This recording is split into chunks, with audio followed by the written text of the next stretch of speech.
Yeah, we're at my pad. We've decked it out, as you can see, with all sorts of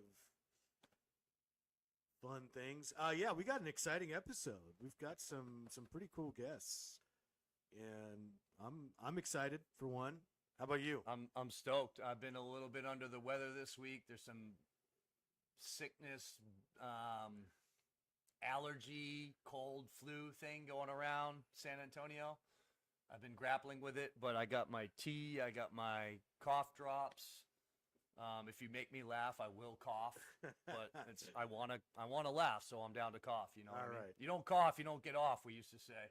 DTC.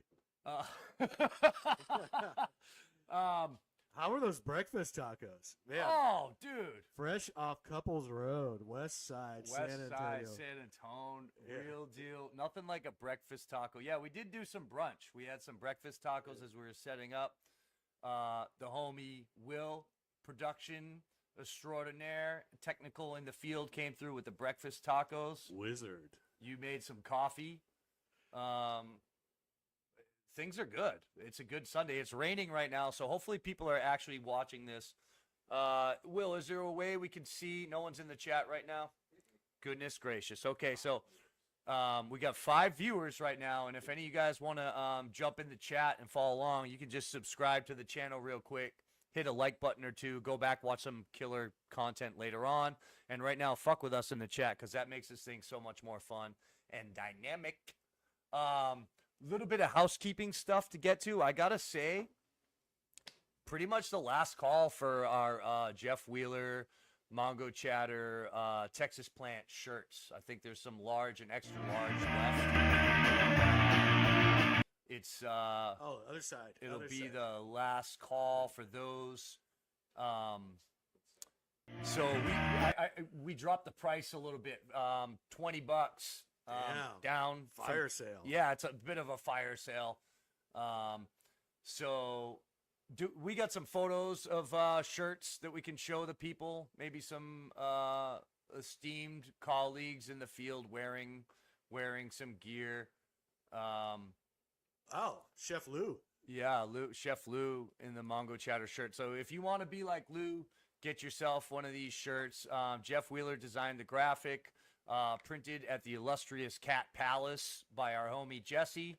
And just thanks for all the support. Got a few left. If anyone wants them, jump in the DMs. Venmo at mongochatter.com or Venmo is at Mongochatter. If you do send a Venmo, let me know that you did it so that I can correspond with you and figure out how to send you the shirt. Or if you're in San Antonio, get them from me out of the trunk. You know what I mean? I'm usually around skating somewhere. So, but they're going fast. There's not that many left. So if anyone wants them, they come with a zine, a sticker. We're going to have more stickers. We've got some new graphics coming. Lots of exciting shit going on. How many people have that graphic tattooed on them now? What's the running count? The running count is, hold on, hang on, let me check my numbers. Yeah. 1, 2, 3. 3 people. That's impressive. Myself included. It's the only tattoo that I got. If you're gonna get a tattoo, get yourself a fucking Jeff Wheeler tattoo. Yeah, you definitely. know, if you're gonna bother to do it. Especially if it's your first. Yeah, you start off with a Jeff Wheeler graphic. And start up big. Don't get no little like dolphin on your fucking ankle, you know what I mean? Oh, we got some chat.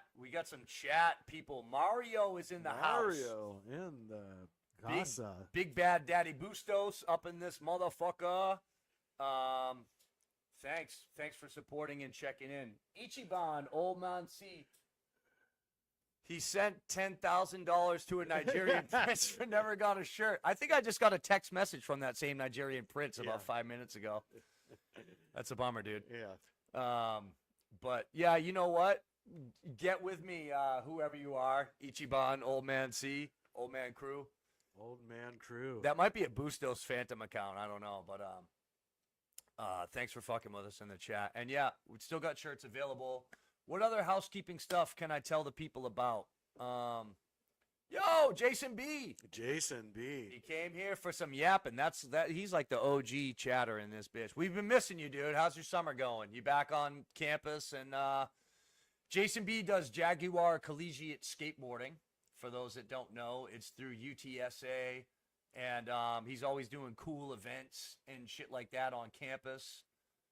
And just bringing skateboarding. How do I say this? He's bringing skateboarding to like the collegiate scene in a non-corny way, if I could say that. Yeah, I think it's like a university club or but is it UTSA? I want to say it's A&M. A&M, you're right. I don't want to say it's A&M. I'm sorry, Jason. Yeah, it's Texas A&M, and he's gonna graduate with his master's this year. So that's pretty sick. Were you a member of any college club? I was an inaugural and founding member of a subsect of Suffolk University called the ADC, the Alston Drinking Crew. Wow. And we're still happily together and affiliated. Yeah, I'm on a group text. So it was a legit club at school? Wow. Oh, okay. What's legit nowadays? You know? No, I was a member of the rugby club. Oh, Yeah. I thought you were being fucking hella facetious. Yeah. I played NCAA sports. Wait a minute.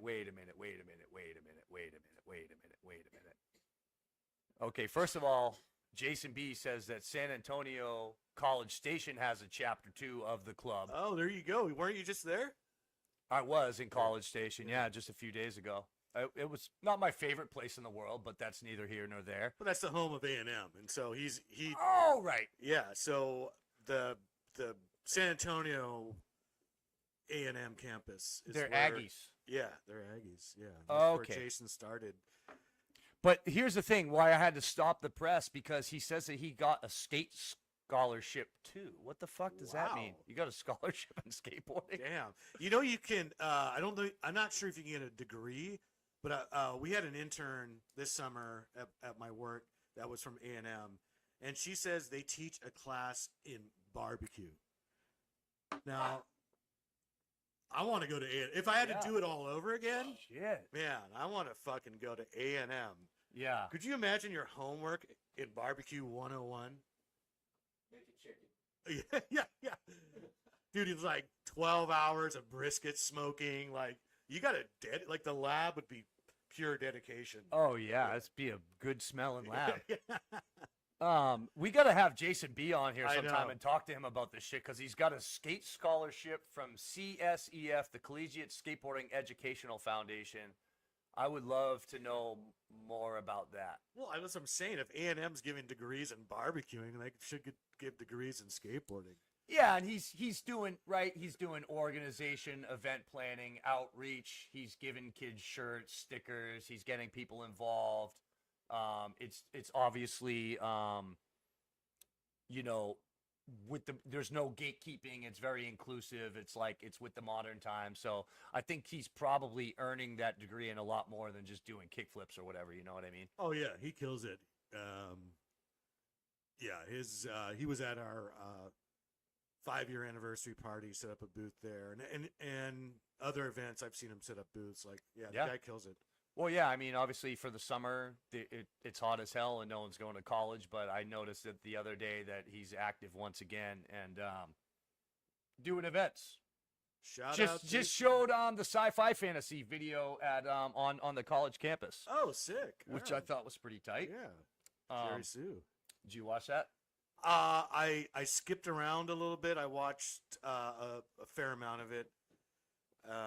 Yeah, good. I liked it. Okay. Yeah. It was a hot video of like it's funny, it was a hot video. Videos don't stay hot for very long anymore, No, right? they don't. They come out, Yeah. people talk about it for a few days, and then whoop, on to the next TikTok.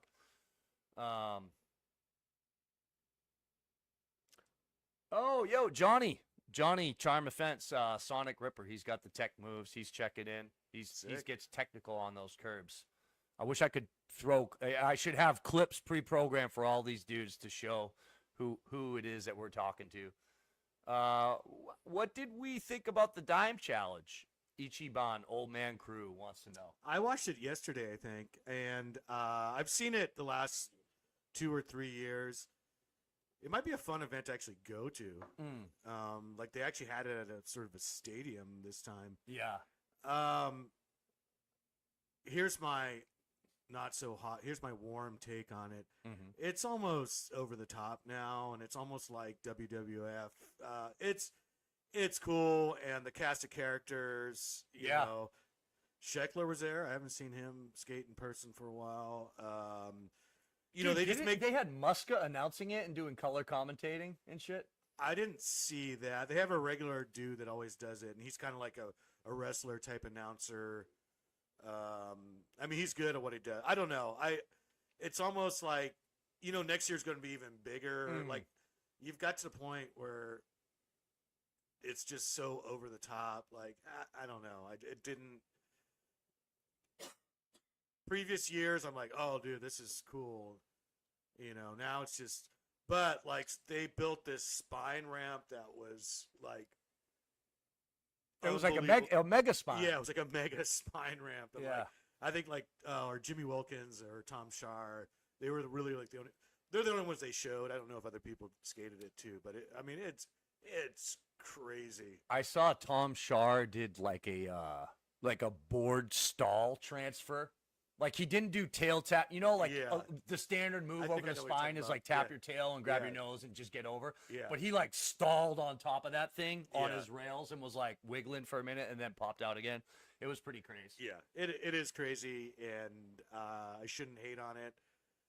But I don't know. It's just such a spectacle. I would say this personally. I don't think it's necessarily good for what we would say is core skateboarding for like our values as like skaters. Like it's WWF. It's over the top. It's going to get bigger. It's going to help to homogenize and standardize skateboarding eventually. But I would sure as hell go and watch it and party and have a great time. It seems like a good rip, you know. Mario is saying it's cool, but it's entertaining, but that's about it. I'm with Mario on that. Mario summed it up so much smarter than I did. But Dime has had a history from its beginning. I mean, maybe they've gone too far, but the Dime Glory Challenge has always been cool because they've done these sort of unique over-the-top things like skating on ice or you know, they've done a lot of rad shit. Maybe the stadium WWF thing is a bit too far to go, but the money is going to keep on rolling in. Sure. Foreshadowing. Yeah, I don't know. That's I haven't watched the edit on Thrasher, to be honest, so I haven't seen all the ghastly maneuvers and stuff. You know what's funny? I put it on thinking I'll just have this on in the background, but I actually sat down. It's so you can't keep your eyes off it because, you know, also the way they edit it, they just go from clip to clip, and you know, like Jamie Foy like skates this rail that's like, I don't know, 50 feet long and straight downhill and pops out to like a Paul Jam. It's just banger after banger after banger, you know, for however long the video is, or the edit, I should say. Yeah.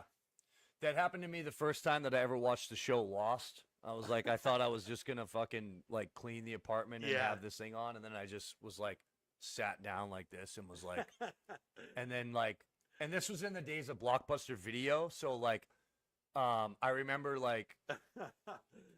going to the video store to like immediately and renting like all of the previous episodes because I had to know like what exactly was happening. Yeah. But yeah, this is not the Lost podcast yet. Yeah. But do go back and watch previous episodes.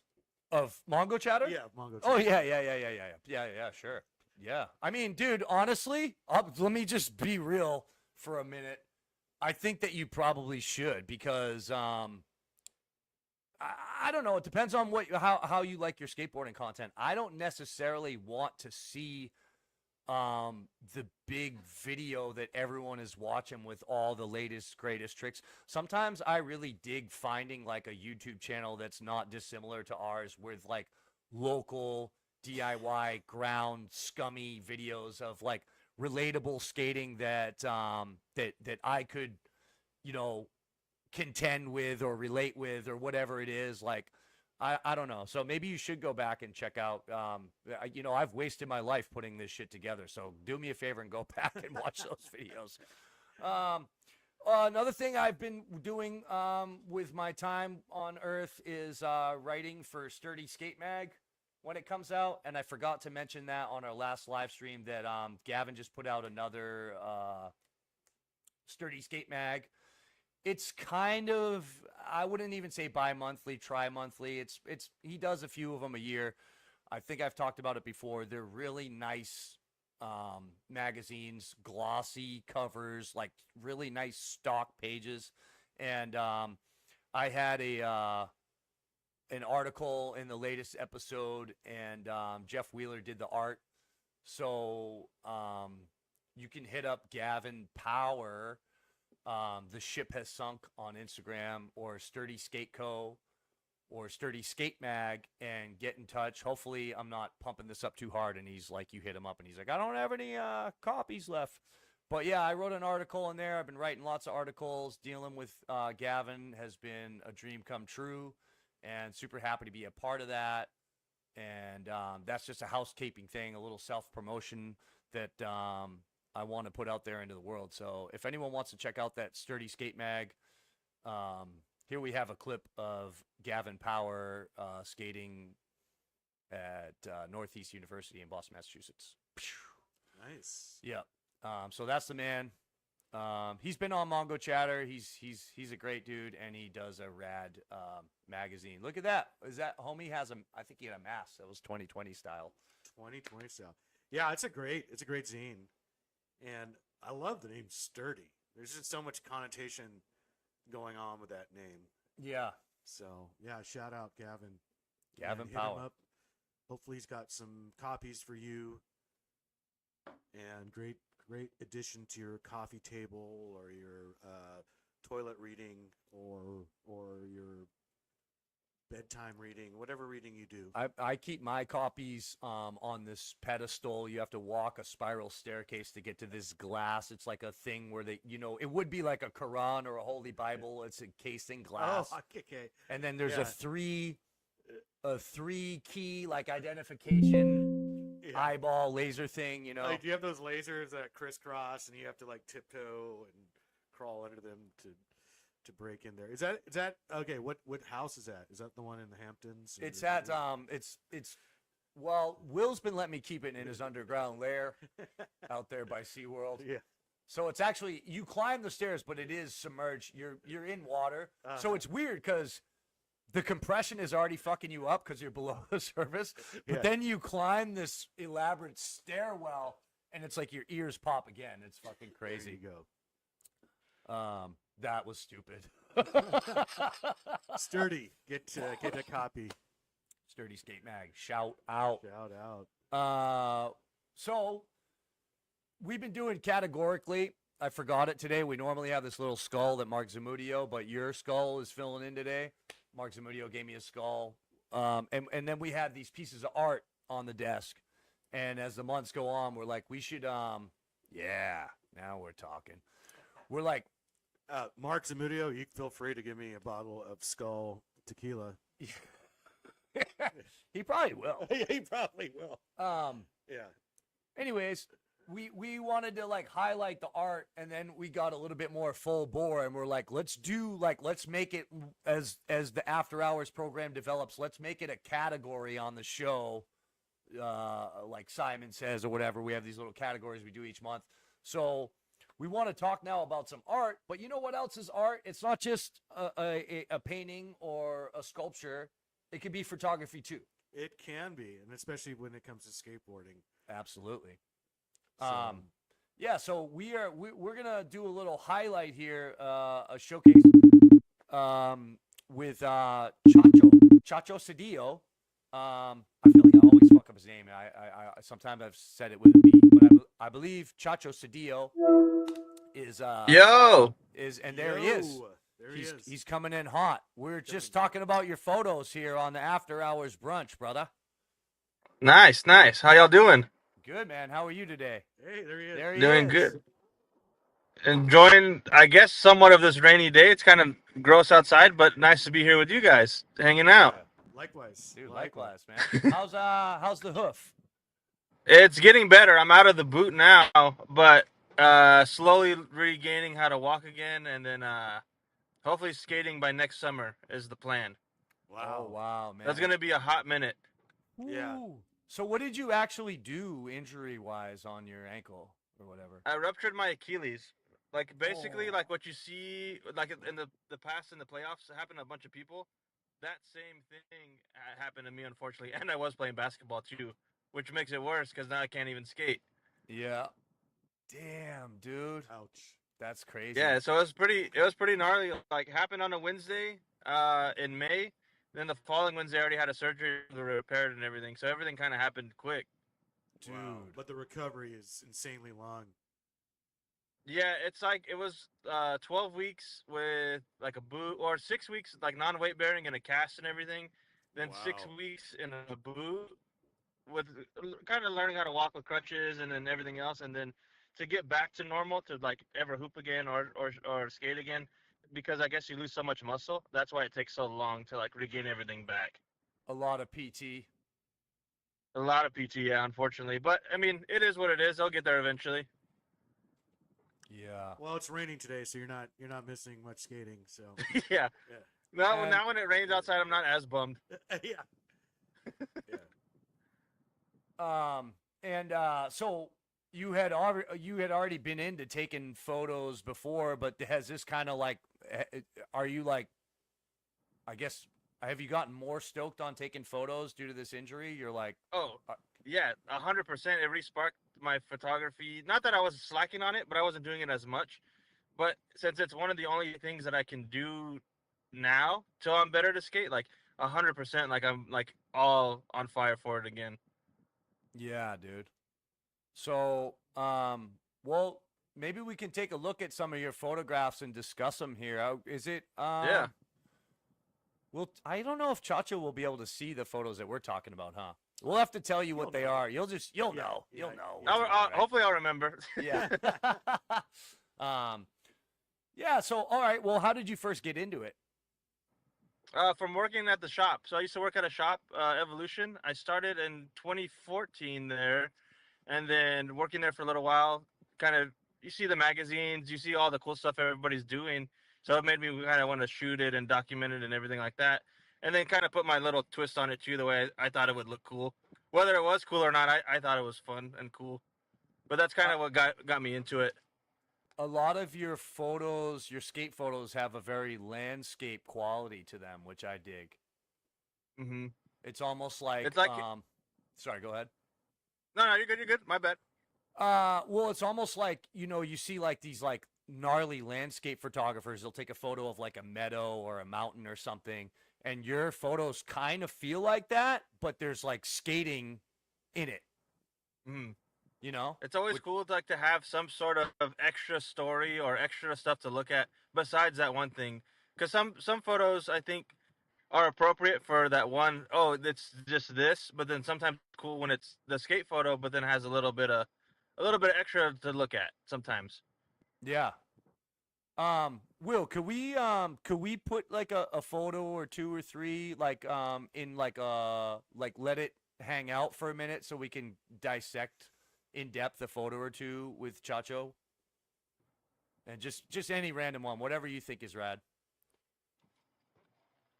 And he's got no whammies, no whammies, no whammies. We're on like what, a 3-4 second delay, so it's sometimes hard for us to catch up. Okay. So it's Nani and homies doing like a can you put that one back and let it hang?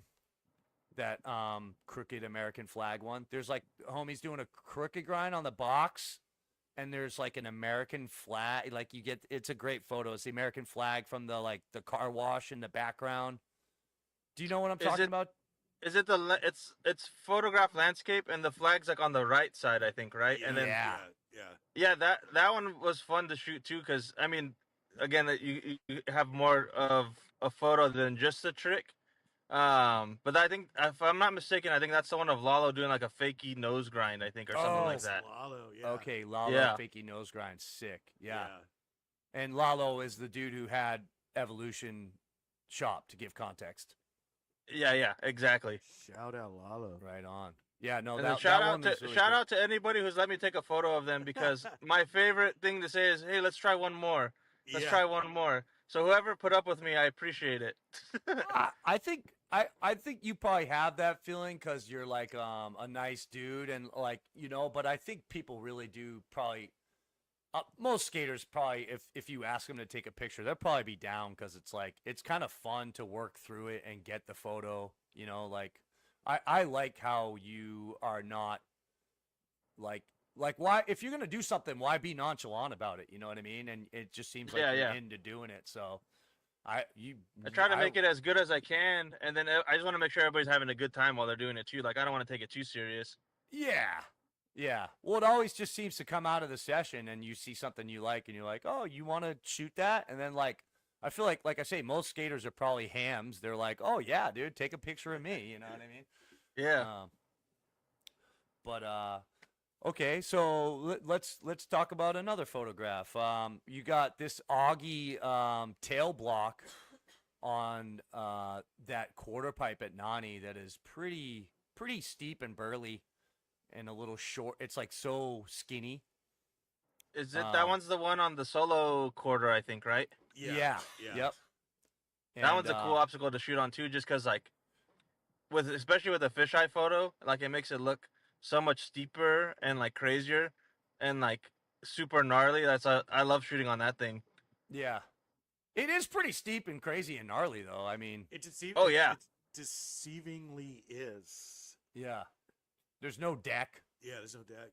No deck, and it's not wide. So even if you do grind it a little bit, like you can come in and like scratch on the sides, and like that'll throw you off. Oh yeah, yeah. There's a lot of danger. So I guess right now we're looking at. This is a weird one. We're looking at. I did a tail block on the top of the thing at Hayes, and you shot it from the bridge. Yeah, that was cool. That was cool. I remember when they built that park and the bridge was going to be there, that was like one of the first things I thought about shooting. And I'm glad we did it when we did it, because like there was nobody at the park at the time. So it's like clean, nobody in the background. Like it's just you and like everything else around you. So I was like super stoked on that one. Yeah, same. And it was like, I know it wasn't the sickest trick, but I feel like it was like we did it for like we went there. We got that photo pretty early to it being open. So I was proud. No, of that trick was it was sick though, and then that was one of the. I think it was the second time I ever did the little videos of like photo and the clip.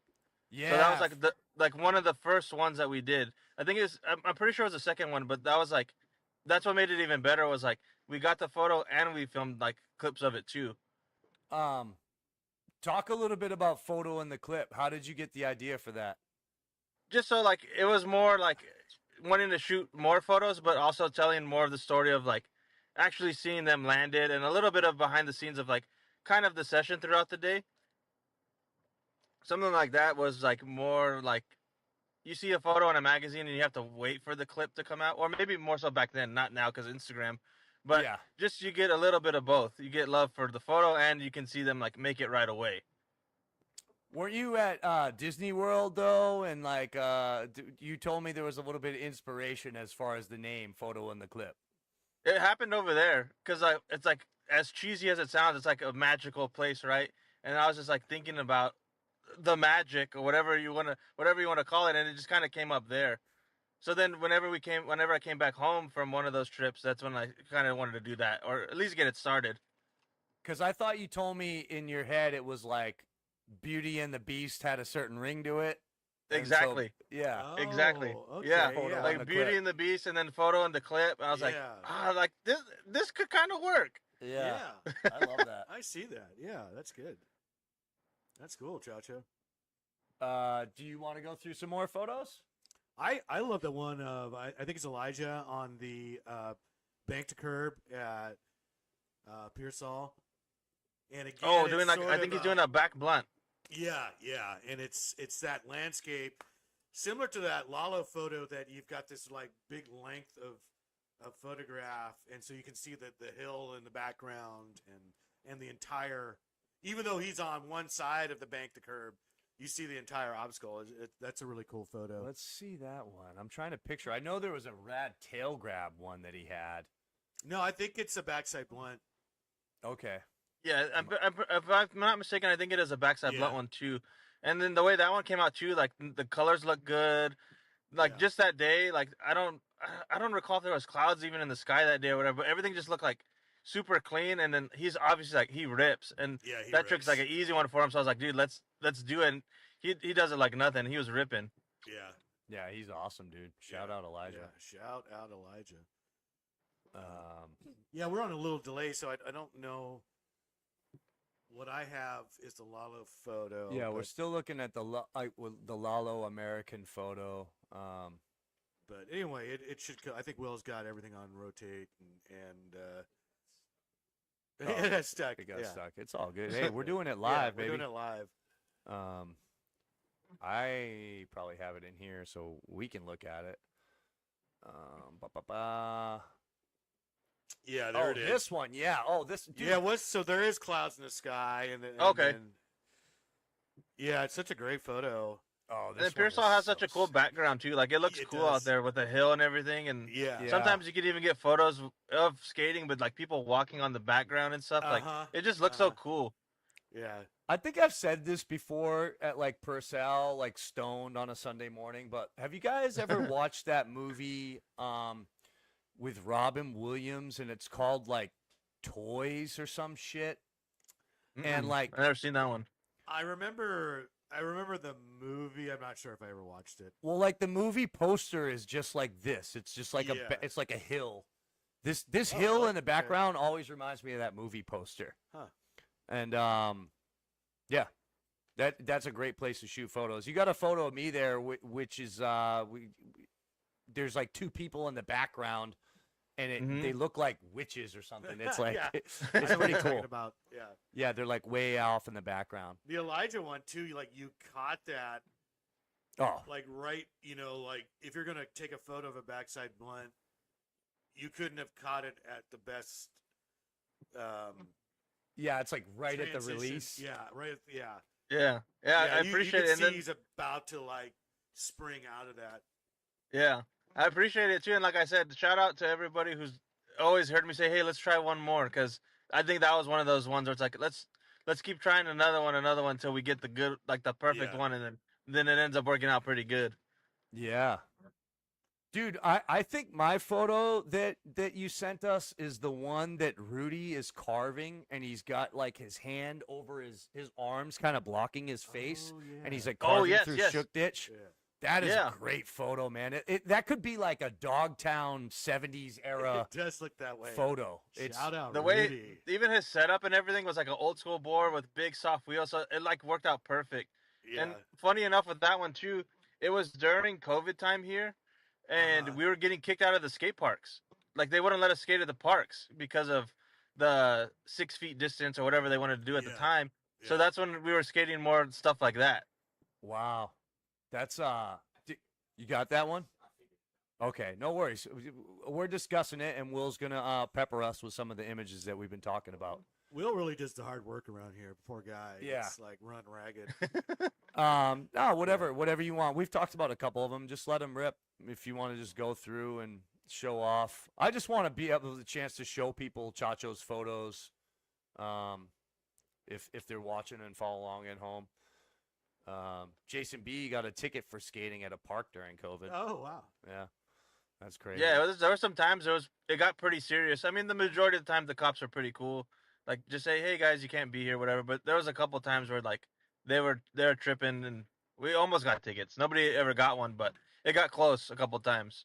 Yeah, it was weird. It was weird in my zone. We could skate in places like one of the sessions we had a lot was at these ledges by the police station, and That's weird. No one gave a fuck. No one busted us. No one bothered to give us a ticket or tell us no. Everyone had a mask on. Everyone was just skating, and then like Yeah. the skate park was closed, and they filled the bowls with mulch. You know, Wow. it's fucking crazy times. Like so, and That is all nuts. all the stuff in downtown Boston, all the government buildings and shit was like skatable. Like no, you couldn't get in trouble for skating in the city, but the skate parks were closed. It was so It's bizarre. like a blessing and a curse at the same time. Yeah, honestly. Me and I was in Seattle, and me and Ron Locker, I got let go from work or whatever, on unemployment, and then Ron just constantly told his work he had COVID, because if you told your employer you had COVID, they're like, stay home for 3 weeks. So Yeah. all we did was skate Lake City Park, and the city wasn't like cutting the grass, because by the end of it, like the grass was like as tall as our fucking knees, and like the garbage was overflowing. Like there was like, it was kind of gnarly, but it was so fun. But we were just like going to the skate park like we're going to work, because that's all we did all day. Like we'd meet at like 8 a.m. Like like I would get up like I'm going to work, and Yeah. just go to the skate Yeah, park. Yeah. It's kind of weirdly fun time. I have some really Yeah. fond memories of skating Yeah. with my friends during COVID. It was Yeah. like it was like Easter Sunday, and we're like skating this curb by this like Outback and the Outback Steakhouse, and like the only restaurants like weren't only you can only get takeout. So it was Yeah, like right, we're yeah. like, let's just get Yeah. like dinner. Like let's get a steak dinner. We're already skating at Outback. Like let's get ourselves a steak dinner and eat it right on the curb. It was kind of beautiful times. That is pretty sick, actually. Yeah, dude. Little Easter meal with the homies. Yeah. Can we take a look at that Rudy photo? I want the people out there to see that one. I don't know if it's popped up yet. He's like carving through Shook-Ditch with his arm over his face. That one right there. Right there. Yeah, that thing is so sick. Yeah. Wow.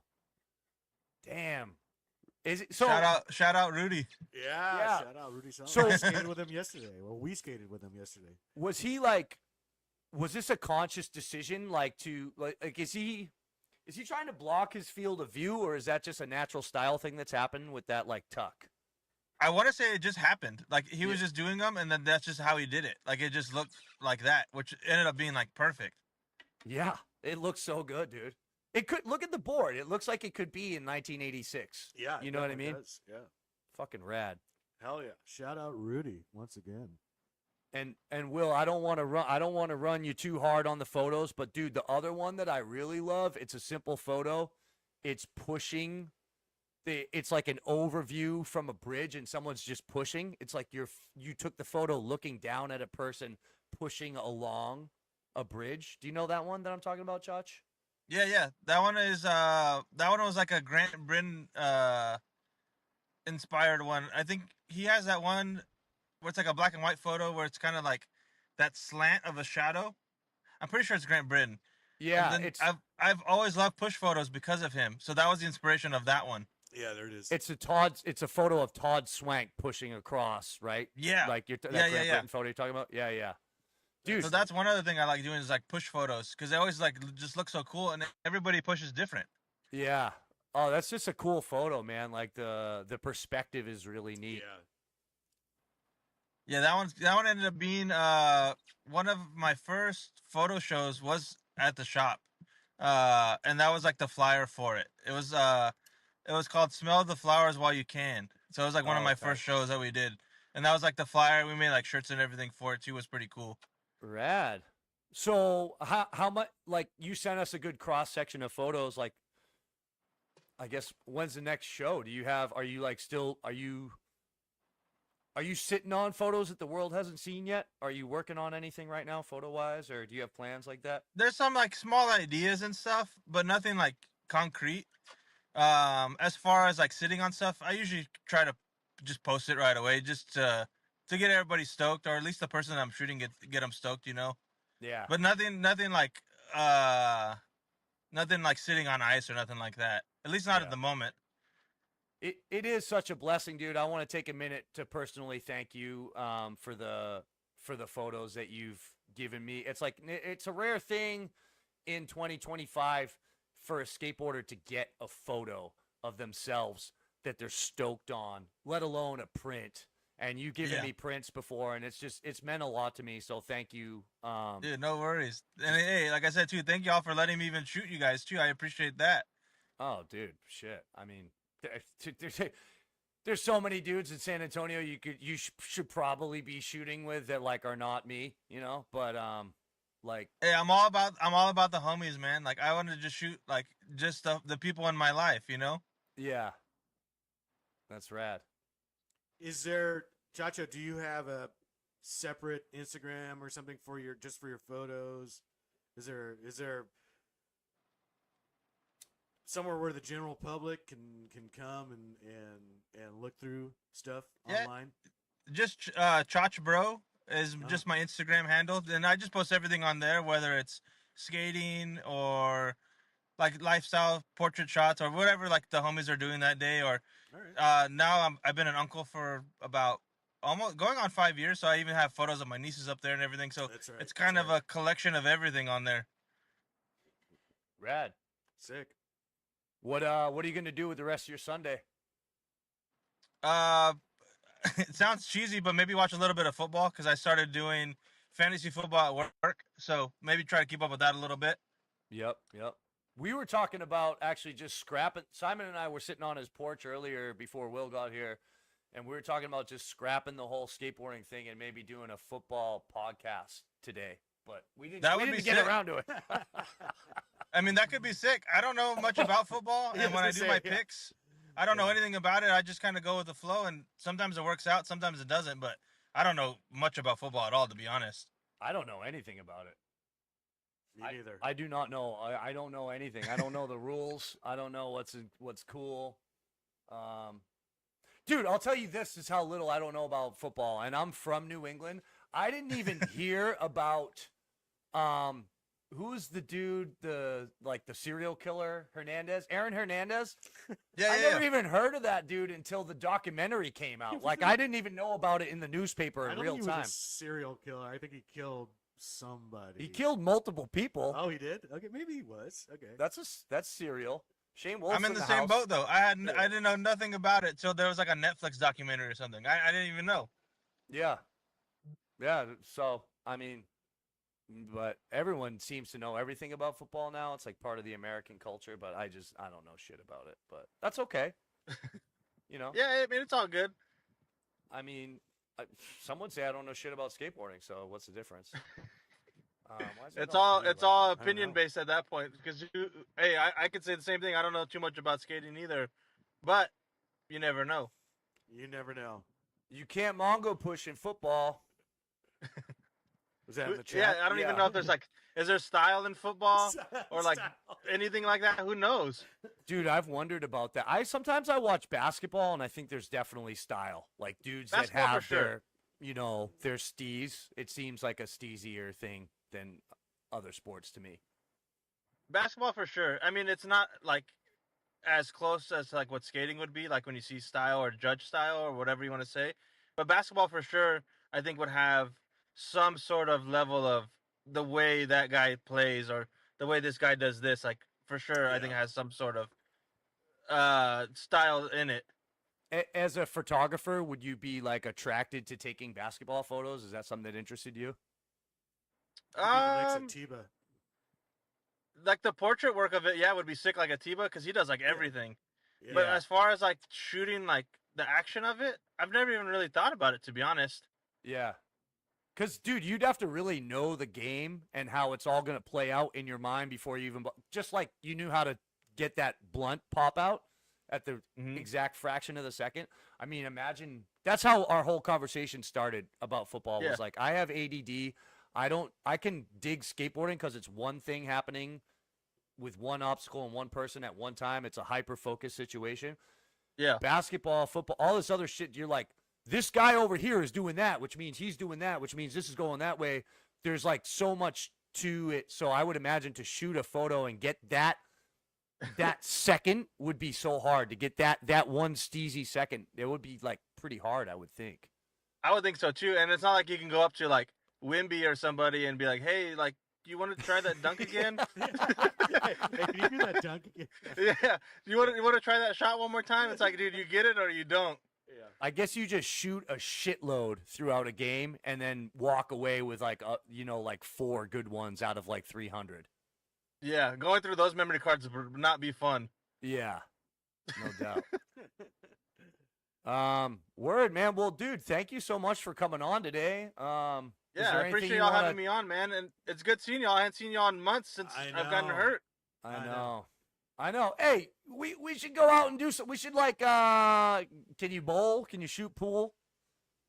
Maybe pool. I don't know about bowling yet because I can't. My walking is a little funky still, but pool probably for sure. But maybe we get the squad, the skate squad, together in a non-skate fashion and go do something fun because you're Dude, yeah, injured. I'll be super down. And then even if y'all go skating, like I'll go hang out and just like chill and like just bring my camera, like just hang Yeah, out, sick. shoot photos, and just chill. Hell yeah. Hell yeah. Chris Busto says, "Stay rad, Chacho." Hey, I appreciate it. You too. Yeah. Hell yeah. All right, dude. Well, we're gonna move on with this crazy freight train of a program. Is there anything you want to say to the peeps before we move on? No, man, just thank you again for having me on and showcasing some of my stuff, man. I appreciate you guys. Hell yeah, dude. Thank Sick, you. homie. Thanks for everything. Thanks for being on. Thanks for doing the art, the photos. Like, thanks for everything. Yeah, no worries, and we'll continue it. I'll keep going and going. Hell yeah, dude. I'm so stoked on your attitude. Like, you have such a positive attitude, you know, and like I can't wait till you get through this and get back on the board and shred with us. I appreciate it. All right, Hell homie. yeah. See you soon. All right, later, y'all. Peace, brother. Later. Chacho Cedillo. Chacho. Chach bro, he said, is his Instagram handle. Yes. Um, Sickest front side and backside tail slides. Oh, dude, his tail slides are awesome. Yeah. The squelch. Squelch, the velocity. Ferocious tail Yeah. slider. He has a ferocious tail slider. In Central Texas skate news, Dalton skates. Yeah. Dalton skates for PsyOp skateboards nowadays. That's news. Congrats. Big up. Big up. Dalton. Dalton rips. Yeah, Love watching that guy. he's insane. Yeah. You talk about style. Yeah, for sure. That's got a good dude's got a good style. Yeah. And I like to see the trajectory of it because it was like, just observing, watching, monitoring, gatekeeping, discussing. No, I'm just kidding. But just sitting back, observing, like it's like the dude liked the brand. He bought boards from them. It's an all-American, made in Texas. I think their thing is like made in Texas by a Texas skateboarder. It's like PsyOp. And so, it's like he sees a brand that he likes. This is kind of the old school way of getting sponsored. He sees a brand that he likes. He buys the brand. He supports the brand. He connects with the brand. And then, and now he's sponsored by them. So, yeah, shout out. I think we have some clips prepared of Dalton to just show the people for context. Yeah, we got to do that. If, Can't talk about Dalton and not show a clip or two. yeah. Yeah, the guy rips. Yeah, so I just wanted to take a moment. It's newsworthy. I think it's sick, and say congratulations to Dalton and to PsyOp Skateboards for making a wise choice in sponsorship. A really fun interview, by the way. Oh, dude, he's an awesome dude to interview. Yeah. He's so like sardonic and just. The other day I was at Sonic, and this kid comes up to him, and he had some some necklace thing, and this kid comes up to him. He's like, "Is that a real razor?" And he's like, "What razor?" And it's like this little kid, and he's like, the kid's like, "Yeah." He's like, "A bunch of kids at my school wear these necklaces and they have razors on them." And Dalton's just so like, he doesn't miss a beat, just like emotionless. He's like, "That's safe," and then just skates away. See what I mean? Yeah. Let him lay us on. Let's see some Dalton action. Yeah. Oh, that's actually Sam, but Dalton's in here. We'll see what's going on. This is Mark Zamudio's house in the backyard. Mark Z's backyard. Yep. Oh shit, it's me. Fuck. We putting these things together. I'm a working stiff, and so I just have to go into my back. I don't. So far, we haven't seen any Dalton. I know. But he if it's labeled, here he goes. Yeah, there he is. Yeah. So I just have to kind of go through and get what I can get clips wise. I'm sorry that it's not the most like elusive. Like I should have him ripping Sonic and like there's other clips and shit that I have of Dalton. I just don't have time every week before we do this to go through and like find everything perfectly. It's a lot to get this shit done. I guess what I'm trying to say. Oh, this was sick. Spaghetti Western. Yeah. But anyway, so we do have a little cross section of clips, but I know there's a lot of shit in here that's just kind of like from Mark's backyard that I kind of just went with. So, like, man, I got some shit. I don't know. In the July folder, there's a clip, an edit that I made of the session at Jimmy G's, and Dalton's just going off in that thing in the deep end at Brushy Creek. That's probably what I should have sent to you, Will. You do have access to it, but we ain't gonna trip if. We'll get to that, right? Because we've got that episode's coming up, and Oh, it already happened. It already happened. That's right. Well, the lot, yeah, it's confusing. I'm not confused, but I feel like explaining it will make it sound even more confusing. Okay, all right. But basically, we did the live stream. Frontside slappy. And we included an interview with Jimmy G that was edited pertaining to the Oh, Brushy yes. Creek thing. Yeah, of course. At that session, Dalton was ripping. Yeah.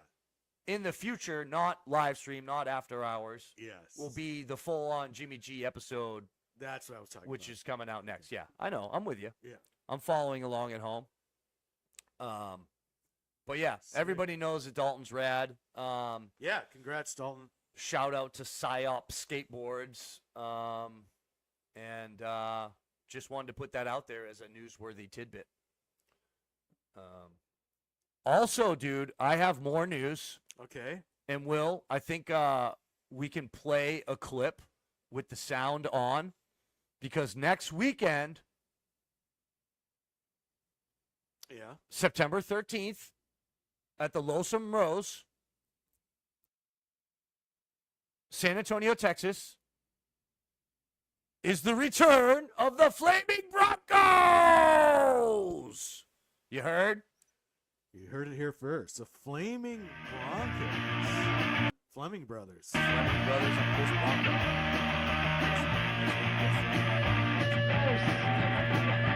Let's see it. Let's watch it.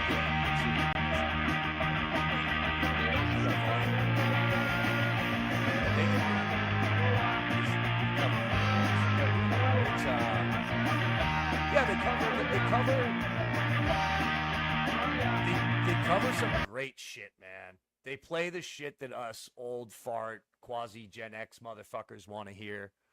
And obviously Mark Fleming, friend of the show, Adam Fleming, friend of the show, Chris Bronca, friend of the show, reuniting. It's always exciting when Mark comes to town. Hopefully we get to skate with him and see him and hang out. And haven't skated with Adam in a while, which is a bummer. But you know, fucking awesome, and I hope that everyone will come to the Lonesome Rose. I don't even know if I'm going to be there based on my work schedule, but you know, come to the Lonesome Rose next Saturday night and see the Flaming Broncos and get together with the crew. Sounds fun. I'll be there. So yeah, fucking shout out to the Fleming brothers. Shout out to Chris Bronca. So next Saturday, September 13th, Lonesome Rose. Opening up for Garrett T. Caps. Oh, sick. Just one of Dave Cook's favorites. Yeah, I don't know what else there is to say. Yeah. But that's some exciting news, and I thought it was time worthy to slip that in here. So next weekend at the Lonesome Rose will be the return of the Flaming Broncos. And I don't know if this is a one-off. It could be, you know, dude, they play in different bands, they live in different places. We don't know. We don't know when the next time we'll see these motherfuckers play. So if you got nothing to do, you should check it out if you're around. How's your month been, dude? You talking about August? Yeah. How was your August? It was good. I hadn't been happy with my skateboarding lately, but it's feel like it's coming back. I don't know what happened. And think one of the sessions that really sparked me was we got an invite to the infamous duck fart ramp, and you were there, PJ, Shane Wolf, I think the dude that kind of facilitates, Sam. yeah, and Sean was there. Yep. Anyway, yeah, super fun session. Anytime you get a chance to go there, you got to take it up. It's such a fun place. Yeah, and it's usually like a I don't know if it's an official thing, but you get the sense that you can't have a lot of people there at the same time necessarily. Yeah, I don't think so. So it's always cool to get to do that. Yeah, you can't just roll up there and. I think they kind of curate the sessions to where it's like. Oh, Adam was there. Adam Miller. Yeah, Adam Miller. It's like, you know, there might be a cap it's not like exclusive, like, oh, this dude can come and this dude can't, but it's like there's a cap of how many people can be there skating at a time as far as the property and, you know, respecting all that kind of shit over there. You were killing it. Oh, thank you. Yeah. It's fun. It's been there, I don't know, you know, maybe a dozen times or maybe less, but it's like it's finally starting to feel like it can be a weird ramp to get used to because there's so many features and like different sort of aspects and transitions and stuff. And it's kind of starting to feel pretty good. So yeah, PJ's been on a tear lately. PJ's been on a fucking tear. He's been killing it. He's been MVP for the summer, I think. Dude, yeah, he's been like powerhouse and taking everything up and just seems like he's demanding more of himself. Yeah. For his skateboarding. Love to see it. Those like backside on that weird where we were yesterday at Seguin. I guess you could call it a wall. People board slide on top of it. It's sort of a long ledge, to be honest. It's like the dividing wall. Yeah, but there's a bank to it, and he was riding up and just backside wall ride, like just scratching out these fucking grinds on it. It was killing it. Like they were meaty and like tough and high. Yeah. Yep. Yeah, he I don't know. PJ's just always one of the, and dude, he's like, you can ask PJ if he's down to go to Corpus at fucking 6 a.m, you know, and he'll probably be like, yeah. Yeah. Like he's an adventurous skater, which I always appreciate. Fun dude to skate with, who's like, and he enjoys a good luncheon, which is very important. Yeah. When you're traveling with people.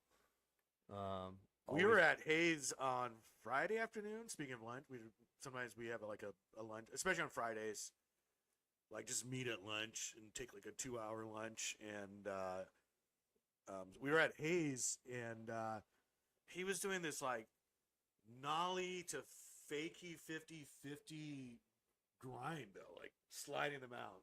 Not just like it kind of looks like an alley-oop, but it's not, because he's not really popping back in right away.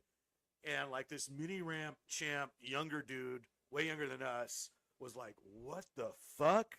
And like, it must have felt good to him. Like some dude at that age group with that skill level, like mini ramp skill level, is going up to PJ and like, "Dude, I've never seen that before. Like, what is that?" So yeah, shout out PJ. Yeah, I'm sure we've just embarrassed the hell out of him because he probably doesn't want us to talk about him. But don't say I'm good. Yeah. Don't you ever fucking say I'm good. Where did you eat lunch that day? It was so hot. We the session only lasted about 45 minutes. So we didn't eat lunch. We just returned back to our homes. Your AC caves. Yeah, our AC caves. Shit. Yeah, that was my highlight for sure. That duck fart session was really fun. Good crew, a lot of fun. Yeah. And I like that they go on for like 2-3 hours, you know. Oh yeah, that was one of the first times in a long time where I was skateboarding before like 10 a.m. Yeah, It was like that's right. We were there. Oh, you picked me up, was right? there at like oh yeah, we had breakfast on the Yeah, way there. Yeah, we had a super early breakfast and Yeah. then we got there at like 8:10 or some shit. It was pretty nutty. Yeah. But it was super hot, so you kind of got to do that. But it's just I haven't been much on that this summer. It's just been kind of like it's funny. Like ideally, you want to get up early and skate before it gets super hot. But- Yeah, I always have that. What's the word I'm looking for? I always have that. Like, I'm gonna do that. I'm gonna get up. Like, I'm gonna set my alarm for 5, and then I don't know. I mean, getting up and like forcing your body to work right off the bat, and it's just I like to warm up a little and get moving. But anyway, enough about me. Do you have a highlight for this month? Yeah, I can tie this in. Well, because like sometimes the this is gonna be a good segue. Sometimes sometimes the time that you have to skate happens to be at like 5 or 6 in the day, and it's hot as balls. Yeah. I found myself early in August. I found myself in Las Vegas, Nevada, Okay. because I went to go see Land of Wolves play. Yeah. Um, Man, shout out Land of Wolves. Land of Wolves are a band, hardcore punk rock band from Seattle, Washington. Like they're all really good friends, and 3 of the dudes in the band are some of the OG golden era members of a band that I was in.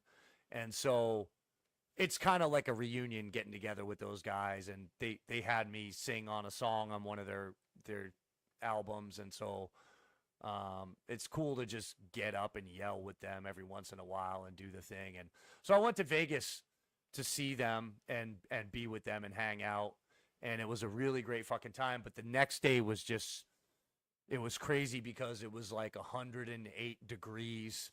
And I was trying to like selfie film, and my phone was just getting fucking zapped. And Las Vegas is just a crazy, gnarly, sort of miserable place. But yeah, went to Las Vegas, kind of put it off my damn checklist. But the reason why I said it was going to be a good segue is because skating out there is so fucking hot. Like there is no window. Like you wake up. And you know how here, like, it'll be like, if it's going to be 105, there's a pocket in time where you're like, where it's only 98. Yeah, it doesn't hit. You got to Yeah. plan it, and it doesn't hit Yeah. a certain temperature at a certain time. In Vegas, you wake up at 10 a.m. and it's literally already 98. Yeah. So you're like, what the fuck? You're like, I'm skate. If by the time I eat breakfast and go out and get my shit together and go skate, it's going to be 110. And Hot is hot. Like some people are like, oh, well, that's a dry heat. It's not as bad as the, down here in the South where it's humidity. Dude, at a certain temperature, it doesn't fucking matter if it's a dry heat, humidity. You know what I mean? yeah, Vegas is hot. San Antonio is hot. Like yeah, and they both suck. and both Vegas and Las Vegas and San Antonio, like another thing they have in common is they're deserts and there's no fucking trees, so it's just you and the sun. Yep. And like you can have a dry heat, you can have a humid heat, whatever.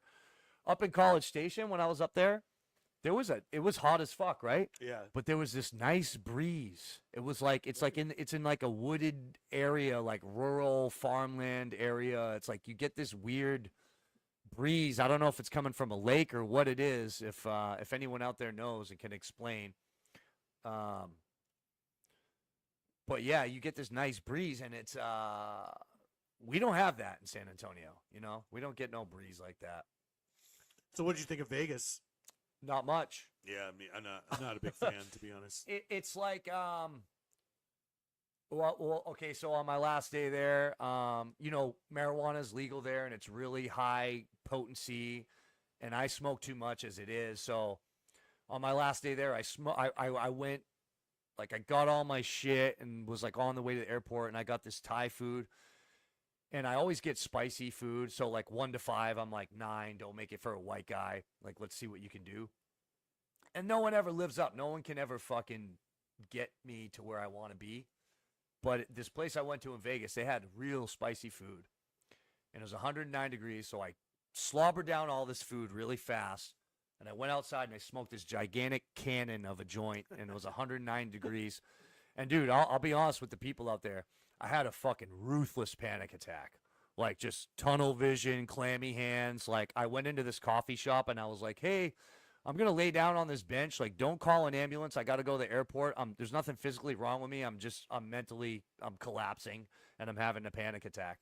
So yeah, kind of went through that in Vegas. And then it was such sort of an intense one. And I had this layover and I got stuck in Colorado for an extra day. More legal marijuana, more skating in the sun. My anxiety was just like through the roof. And the reason why I brought up the anxiety is because, you know, like when I go to a shopping mall, I can get that feeling of anxiety. And like when you're in Las Vegas, you're in a shopping mall the whole time. There's no escape from it. Or if you go off the strip, you can see people doing heroin and dying next to a tree at 109 degrees. So I just don't feel like Las Vegas is a good place for one's mental health, personally. But the night there with the Land of Wolves at the show, we had local escort, you know, like local dude showing us around, local bars, local food. It was fun as hell. But on the day on my own as a tourist in Las Vegas, not for me. Yeah, not my favorite place either. But it was a highlight of my month. Because it was just, you know, it was cool. So I guess what happens in Vegas stays in Vegas, but I just told all. Sorry. That's right. It's supposed to stay there. Johnny Esquivel, a.k.a. Charm Defense, he was at Sonic yesterday, and by 11:30, no, at 9 to 11:30, and by 10, he was wringing out his shirt. It was crazy humid. No breeze in there. All my clothes were soaked. Dude, yesterday was so humid. Yeah, it was. Yesterday was a real humid one. Yeah. Did I see the crazy art at the airport? Las Vegas airport? I saw a bunny, a sculpture of a bunny, which struck me as interesting. Was it a bunny or a jackalope? It was, I don't know. There was a clip from that in that video that Will just played. It was like just this. Oh, Denver Airport. Oh, okay. Yeah, Denver Airport was freaking crazy because, you know, as going through that post-anxiety, and then that place is just stacked with people and activity. Yeah, I had to spend a night there once because, long story, but plane broke down or something. Yeah, that place is crazy. Yeah. Denver Airport. No, I don't know if I saw the art, that good art. But yeah, I don't know. So that's what happened to me in August. Denver Airport has a lot of fun. Dude, we're gonna do a Denver Airport podcast here. Quit fucking around. There, yeah. Simon says Punk is dead. We've long known that, but I guess like I don't really go to those like.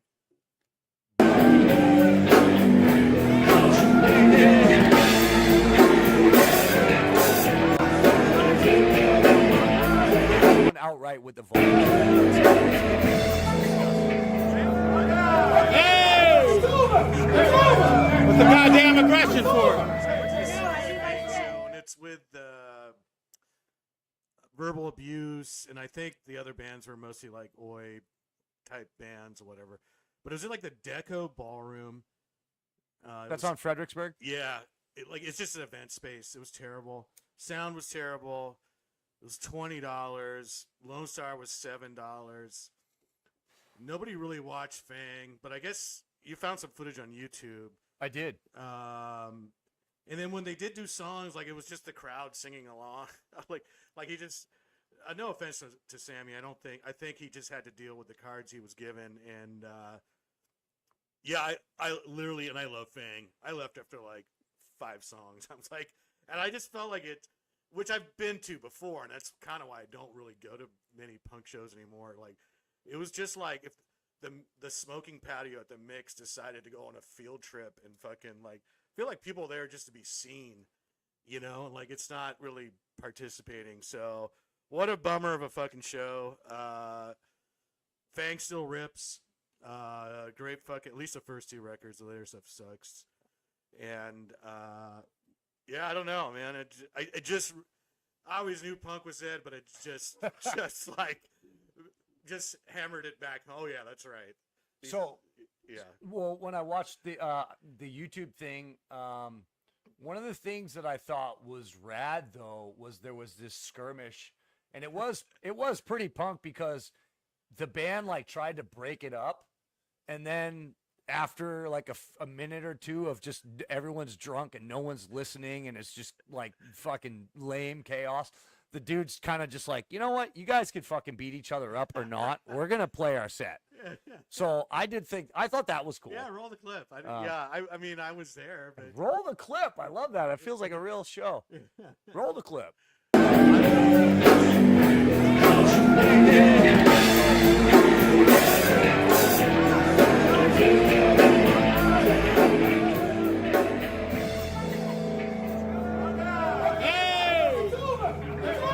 What's the goddamn aggression for?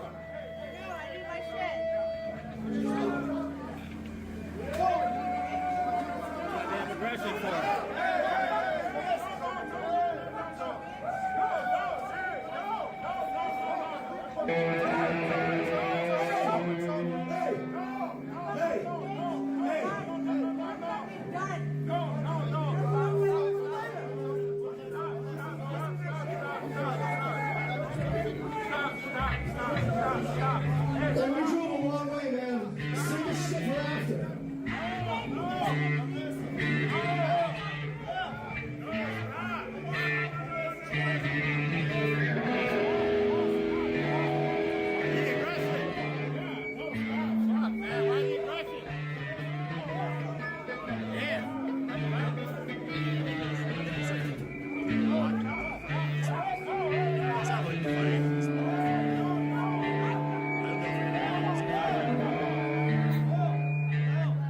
Yeah, so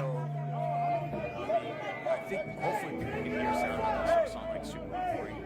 But I was gonna ask, I was almost gonna say you should watch it again with the sound off. It was play-by-play of what's going on. I didn't really walk up to I knew some of the people. It looks like this woman is the center of the controversy. I don't remember.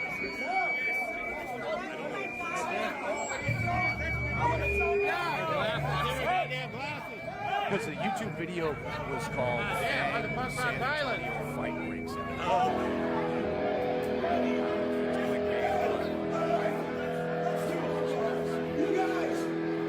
Yeah, I think I stayed for like a second. Like I said, man, I love fucking shows.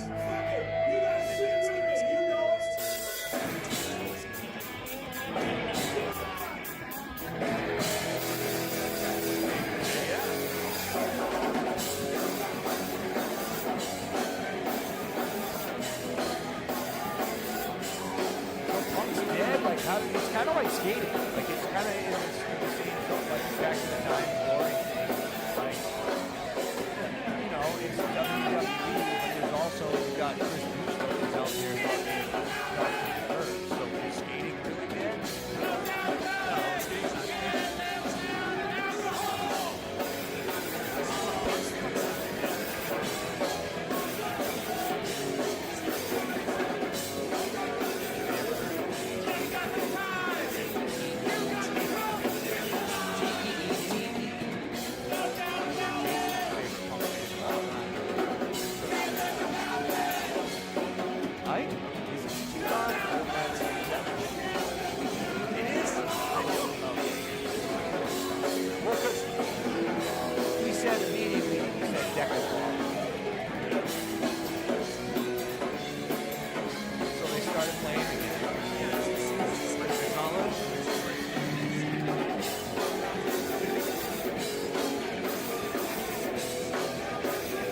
Yeah, I saw you in this video. I saw you talking.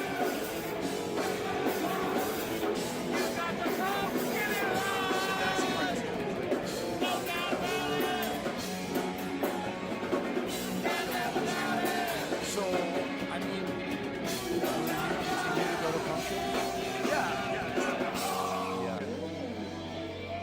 Yeah. Well, you never know what's going to happen Yeah. at a good show. Like, that's True. kind of the element of, that's True. kind of what I like, is like, True. Anyway, yeah, I just, punk is still dead, I guess. Really is. And, like, yeah, it was, I don't know. I just thought it was pretty lame, to be honest. yeah. But maybe I'm a dick. Who knows? No, I mean, shit. I just, I always like, we got to tell people. We got to tell, we can be this way. We're Yeah. fucking old and shit. So it's like, we can tell the kids. I know everyone. Yeah, I'm old and grumpy, and that was not fun. And they have hardcore shows, and they'll be like, "There's no way you could say punk's dead." Yeah, I went but to it's- show at Faust the weekend before, or I don't think it was a weekend. I think it was a Thursday night. Like, it was the Wiccans and Unit. Like, that was sick.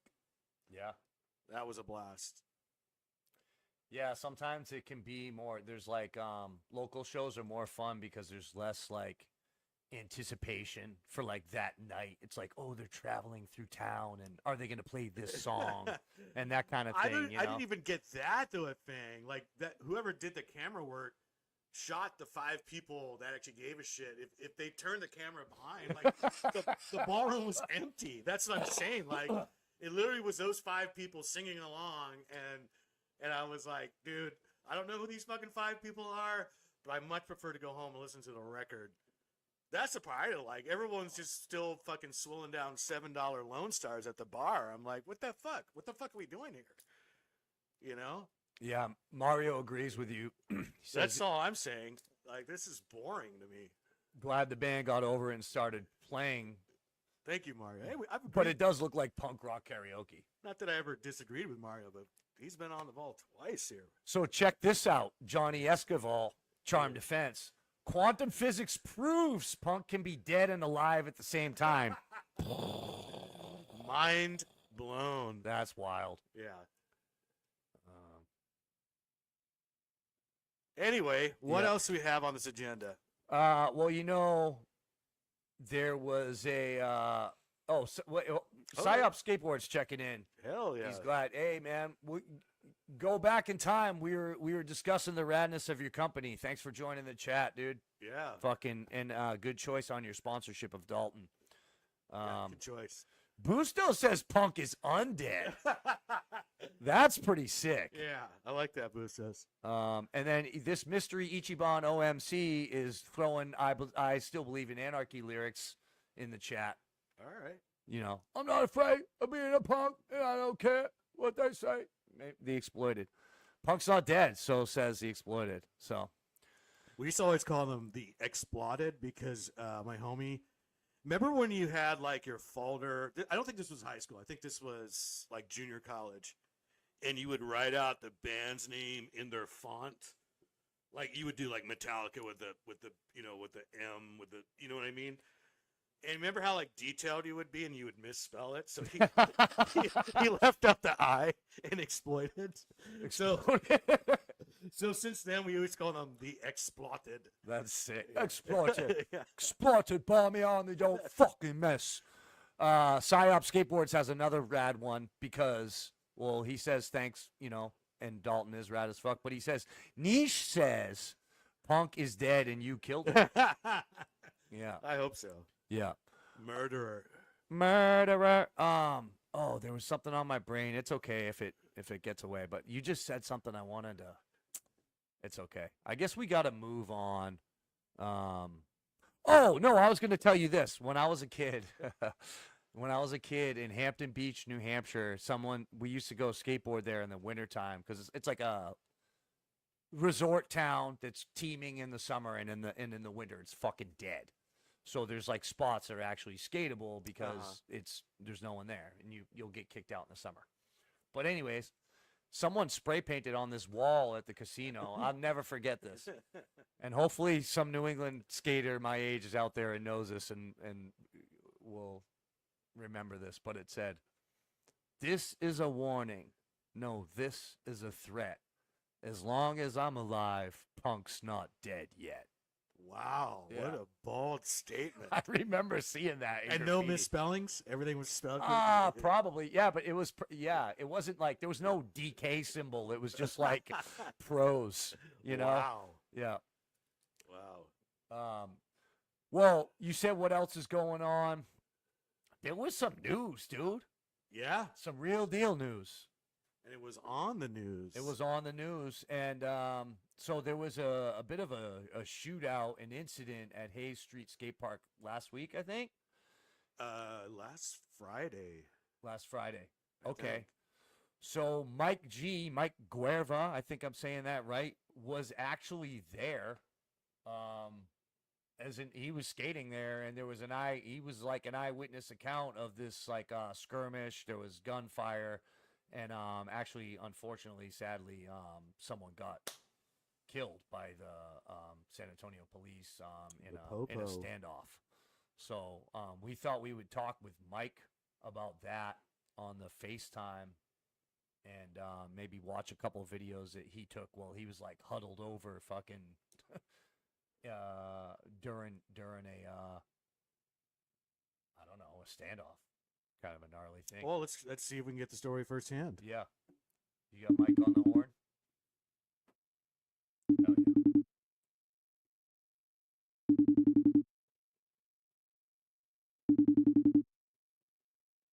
Shout out to Will making all this happen. Yo, There he is. Yo, what's up, Mike? guys? How are you, What's up? man? Oh, I'm just chilling at the house, enjoying some rainy weather and little drink just to chill out, waiting for you guys to call and talk skateboarding. Yeah. Oh, hell yeah, dude. Fucking sick. So yeah, we were just telling the people a little bit. I don't know if Sure. people probably already know if they're watching this and they're from San Antonio, but there was what happened at Hay Street? What? Yeah. Yeah, what happened? That was last Friday, and got there probably about 9-ish in the morning, 9:05, a little bit after 9. And then right away, we were warming up in that where the little quarter pipes were, and we saw somebody driving like really erratic over, like just right on the street, right by the restrooms and stuff.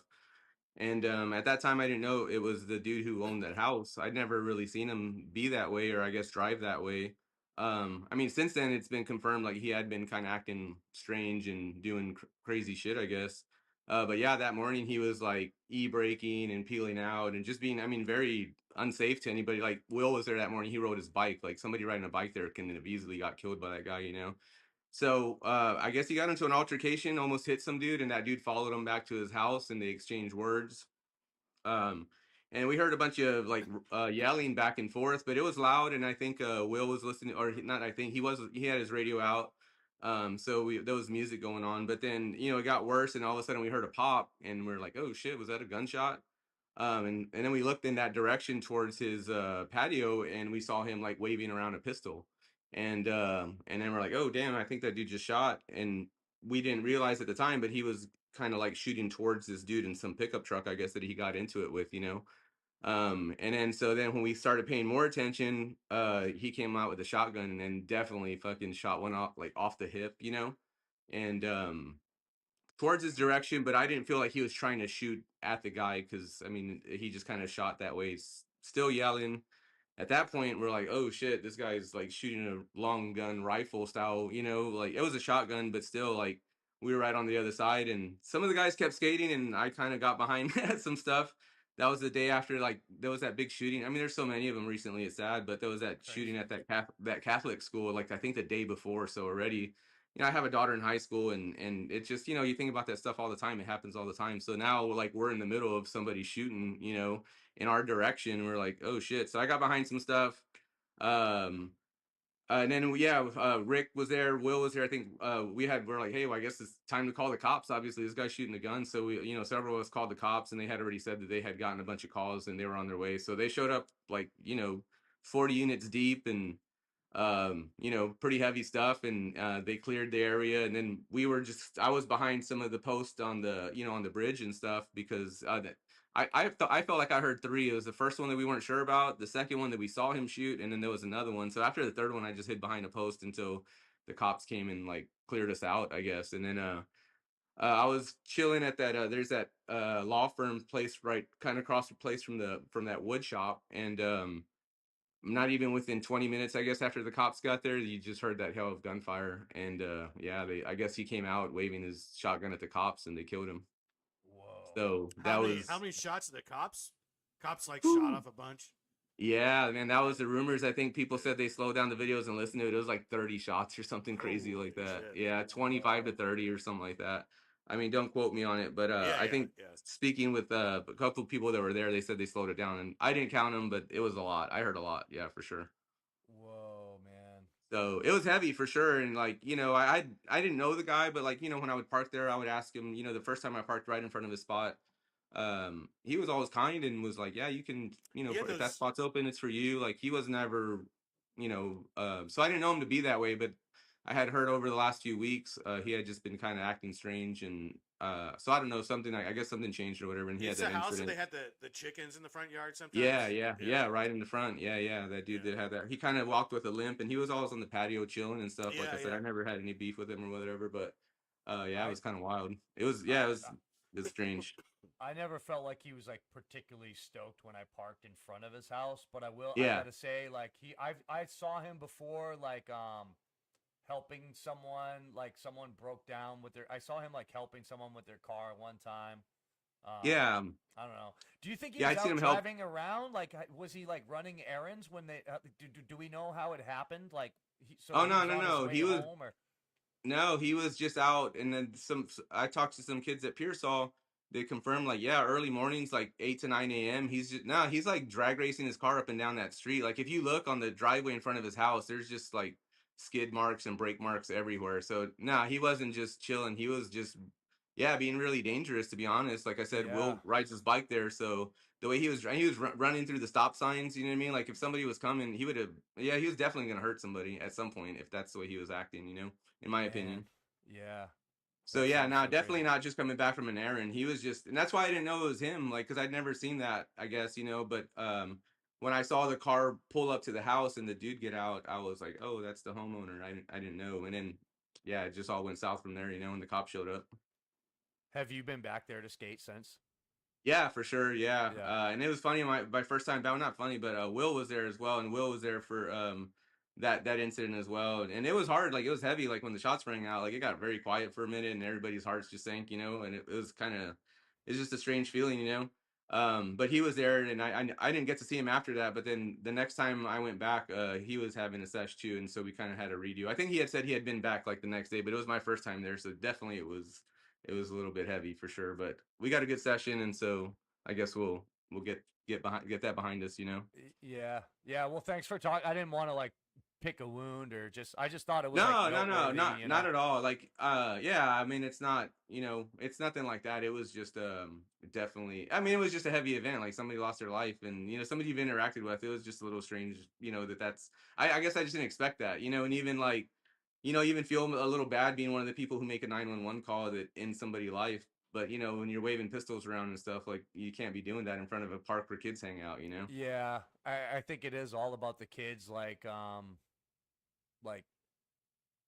if it's just like it sounds corny to say, but a skate park should be a safe place Oh where yeah. you could bring your kids and Yeah, definitely. Anything that ends in the word park should be a safe zone for kids to be at. You know what I'm saying? yeah, well said.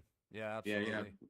yeah, for sure. So, but yeah, it was wild, man. And it's kind of changed. It's weird, like, in early sessions, like, we're old guys sometimes get there early. There was like, you don't hear the roosters anymore. And so the Uh, spots kind of changed a little bit. That was, I used to have a place out in Zapata, and like, that was one of my favorite things was hearing roosters. So, like, it reminded me being at Hayes about being like down on this little border town chilling and hearing the roosters. And like, they took his dogs. I guess he was the only one living there. I didn't know him again. I just kind of by parking there, waving and saying hi. But yeah. I will say that like it's just kind of like it's quiet now. It's kind of like the spot had a little bit of culture there with his chickens and his dogs running around, and it's just kind of like a quiet spot now. So that, I don't know. I guess for whatever that's worth, it's just interesting to just change a little bit without the dude around. Yeah. No, absolutely. And yeah, like you Yeah. say, like thanks for chatting with us about it. I didn't want to like sensationalize it or pick a scab or No. anything, but I just think, we go through and we're like, "Oh, what happened around here this month?" And that seemed reasonably significant to mention. Yeah. For sure, for sure. Yeah, for sure, man. And then yeah, after the it all went down, we were trying to get back to our cars and they and then I guess they found out that we had been there from the beginning, me and Rick and a few of the other guys that were there. And then they took us down and have us give an official statement, I guess to I guess I'm sure to for legal stuff and to justify what they did. But I will Yeah. say that like I think, the guy was being very very dangerous. So it's unfortunate that that ended that way, but yeah, it was a pretty wild event.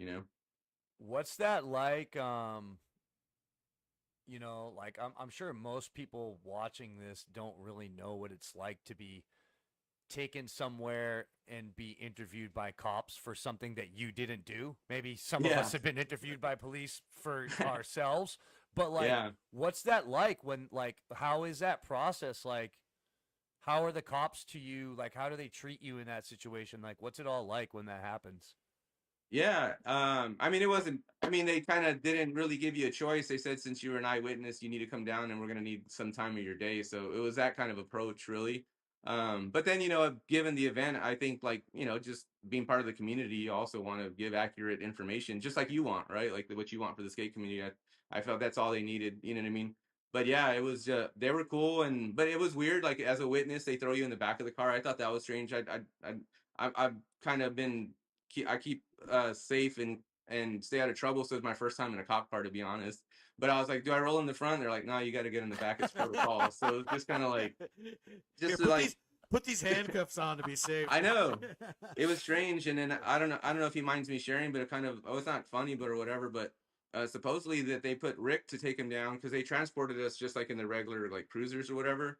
But I guess they put Rick in a car and then they went away to do some stuff and they forgot about him for like 45 minutes. He was stuck in the back of What? a cop car. Because that's what Yeah, cops are used to doing, right? Oh my yeah, God, dude. yeah. That's And then I fucking supposedly horrible. like the girl who got in or whoever was transporting him didn't realize he was there for like the first part of her trip. Or she's like, oh shit, there's somebody behind me. Dude, so that's crazy. Wait, yeah, but it was weird. she got in to use the car to like go to work, and there's like a dude Rick's sitting in in the the back. back. Rick was in the back of it. That's yeah. That was that's from Rick himself while we Oh were there my giving like the God. account, you know. And he wasn't happy about it because like I thought No. we were all done and leaving and he was just barely getting there because he said they forgot about him for almost an hour in the car. So, Fuck. We gotta. but yeah, at the station it was just I mean it's chaotic. You just don't really you hear about stuff like this and I guess what it shed light on for me was just like the amount of like things that happen after that incident. Like once it's off the street and the crime tape is gone, like you just see how many like how many wheels are turning to process this event to get accurate information. Like this cop, the detective on it, I've been in contact with him and it's a whole nother thing that he has to figure out and get right for I guess for the department or whatever. So yeah, Yeah. it was just like a very accurate 30-minute thing of your statement and he typed it up and just made sure and they have you sign it and make sure it's all legal so they could present it in court and all these things. Do you So think? and then they go Sorry, ahead. go ahead. Oh no, and then it was just basically that, and then they just drove us back to our vehicles, and as long as we weren't, I know a few people got stuck. If they were within the crime scene tape, I don't think they were able to get their cars back till like the next day. But mine was the first one outside of it, so I mean, I guess luckily I was able to get home that afternoon. But yeah, it was probably like another 2.5 to 3 hours after like everything went down. By the time it was kind of like I got done, I guess. But they were cool. They were the cop that drove me around was off I think Officer Love, tall black dude, young dude, just and just excited about his job, excited about what he was doing, which was very interesting. Like just small talk on the way over there, and he was just excited to be a cop and excited to be in San Antonio. So that was kind of interesting to hear. You know what I mean? Like just a young guy excited about what he's doing because I'm old and grumpy. Hmm. so Do you think that yes. they will bring you back, like in any type of court proceeding? Will you be involved, like from here at all? Oh, I mean, he didn't really mention. He just said if we need anything else, we'll be in contact. So possibly, yeah, I'm not too sure. They didn't say like I get like definitively if I would be, but Um, yeah, I'm not sure. this is kind of a wild one from the chat. Johnny Yeah. says, he thinks he skated with that guy at Hayes before. So was homeboy a skateboarder? He might be talking about No. Mike. Oh, is he talking about Mike? You Oh, probably yeah. skated with Mike at you probably skated with No, Mike I at think Hayes. John's- No, I know that's what I Yeah. mean, Oh, but okay. I didn't. I don't know. I'm Yeah. just following along. I Yeah. don't. You know. Clarify if you can, Johnny. You've skated with Mike. Oh, he meant Mike. LOL. Yeah. Duh. Yeah. Okay. Yeah, he's there like every morning, so that makes sense. I thought you meant he skated with the guy across the street. I was like, no, wait I a was gonna say, minute. no, that's different, definite misinformation because that dude, yeah, he could. He was. I know he would limp around and stuff. So, I don't think he was skated. Yeah. Okay. Word. Maybe he used to. That's why he limps around. Yeah. Could be. Could be. Old Yeah. skateboard injuries, maybe. Yeah. But yeah, that's about the size of it, man. It was a wild event and it was sad but I guess you would have to say too, given like the way the guy was behaving and like, people like I guess confirming that he's been doing like some of the young kids we were talking to at Pearsall the next week. I didn't go back the next weekend to the following week. But they had said they'd seen him in his front yard like yelling and talking shit and shooting his pistol into the ground and shit like that. So I was like, I guess I've seen him disgruntled in his front yard before, but Yeah, as a city dweller, I tend to keep to my own. I'm like, okay, 100%. you know what I Yeah, mean? in that area, it's and also in that Hayes Street area, it's not uncommon to hear people walking by yelling, at the sky or Yeah. at somebody else or whatever. You know what I mean? Well, It's- just it's- in the it's United central. States of America, everyone's yelling at the sky. I mean, shit, it's a fucking Yeah. crazy place. Yeah, it is. It's a cool spot, man. Hayes is great, but yeah, it was a crazy event that went down there. PsyOp Skateboards has this to say: we had a crew of 16-year-old kids with Edgar haircuts start shit the other day at the local skate park. His homie threw one of them over a fence, and then his buddy pulled a gun. Be Damn. careful out there. No Yeah. shit. What skate park was that? Where is PsyOp? Where you at, player? You're somewhere. I think maybe somewhere towards the valley, if I'm not mistaken. I don't want to misquote or misrepresent, but I think he's somewhere not in San Antonio. Maybe Del Rio. Am I tripping? Del Rio area? I do not know. I've never heard of that part. Yeah. Rose. Oh, Abilene. Abilene. Oh shit. Okay. I don't even know. Damn. I've heard the song. It's a beautiful song. Abilene, Texas. Yeah. Yeah. I didn't know they got down like that in Abilene. Like I say, man, it's a pretty crazy world out there in general. Like, I don't think it's necessarily like, I think nowadays your suburban target is just target, pun intended. It's just it's just as, I mean, anything can happen anywhere. I'm not trying to be doom and gloom, but it's like the downtown areas, the inner cities, the slums are not necessarily more dangerous than the suburbs today in 2025, by my estimation, regardless of, cultural and economic, whatever's going on around there. It doesn't really matter, where the person shooting you is from, but there's a lot of crazy shit out there nowadays, and it just seems to be fucking everywhere. Yeah. Now it seems that way. Like there's a lot going down. Like I grew up through the mid-90s of San Antonio, and that's what I tell people. Sometimes it's starting to feel that way again because it's just there's just a lot of people shooting everybody these days in San Antonio. It feels like, So yeah, and I'd been there one time before when there was a scuffle going up on top of the bridge. I haven't really been going at night as much just because I enjoy morning skating better. But when the first park first opened, I was so excited about it. I was going whenever I could. So it was one of the night sessions, and but yeah, sure enough, on top of the bridge, some kids started breaking out in a fight, and yeah, some dude waved out a pistol and like started pointing at those kids, So I mean, it's just like it's central, So it's just an area where that, I guess, maybe like you're saying, that stuff can pop off anywhere, but I guess mathematically with everybody that gets together down there, it's more higher percentage that it might happen at that park. Oh no, I'm not saying San Antonio is a little cream puff town and it's all good. Yeah. I'm just saying America is fucked. Oh yeah, in general. Not to get all political on Mongochatter, but No, lots of gun violence for sure. I mean, who can deny that, right? For sure, that's a thing that we deal with now, for sure. Yeah, yep. I try not to think about it because I've, you go to like a large event, and there's just like you said, mathematically, there's so many more people. Yeah. Like the statistics. it gets a little spooky. Yeah. Shout out to Norm from Wichita Falls checking in. Yeah. Well, what are you gonna do with the rest of your Sunday, dude?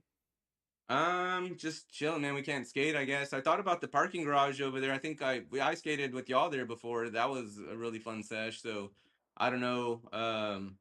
But or just chill at the house, just hang out and take it easy, rest the heel for a little while maybe. So stop beating myself up. But yeah, it's a nice rainy Sunday, so just chilling. I got you guys there on the background on the Mongochatter, so Oh, sick. just Hell yeah. Yeah, so like now and we're just hanging subscribe while out. you're there. What's that? I say like and subscribe while you're there. I'm Oh, trying to yeah, get I a did. little bit more over the top, like YouTube-ish about that, because it's like Yeah. it's the only way that this thing's gonna go is anywhere is if people subscribe Yeah, to no. the YouTube channel. 100%, man. We did. My wife subscribed to hers when she got logged on right now. So yeah, Oh, definitely rad. try to support Thank the you. best we can. Yeah, Thank for you sure, for the man. support from the household. We do greatly appreciate it. Is there anything you want to say to the people before we move on to our next topic? No, man. Just that's my account of that event that day, and it was unfortunate, but yeah, I guess it's just that's how it went down for my eyes. Yeah. Well, I greatly appreciate your time, and thanks for being a part of it, a part of this thing, and for filling us in today, man. And Hell yeah. it sounds like it was a gnarly thing, but I'm glad. I mean, I was gonna say I'm glad everyone's okay. Obviously, that's not the fucking case. Yeah. But you know what I'm saying. Yeah.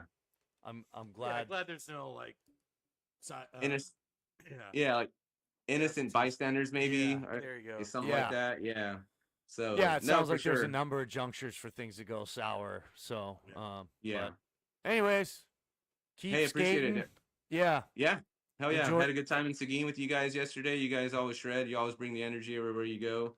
So Oh, it's thanks, always man. a good time to chill and sesh with you guys. So we'll see y'all soon. Hell yeah. All right. All right, man. Thanks, Mike. All right. Peace. Peace, brother. Wow.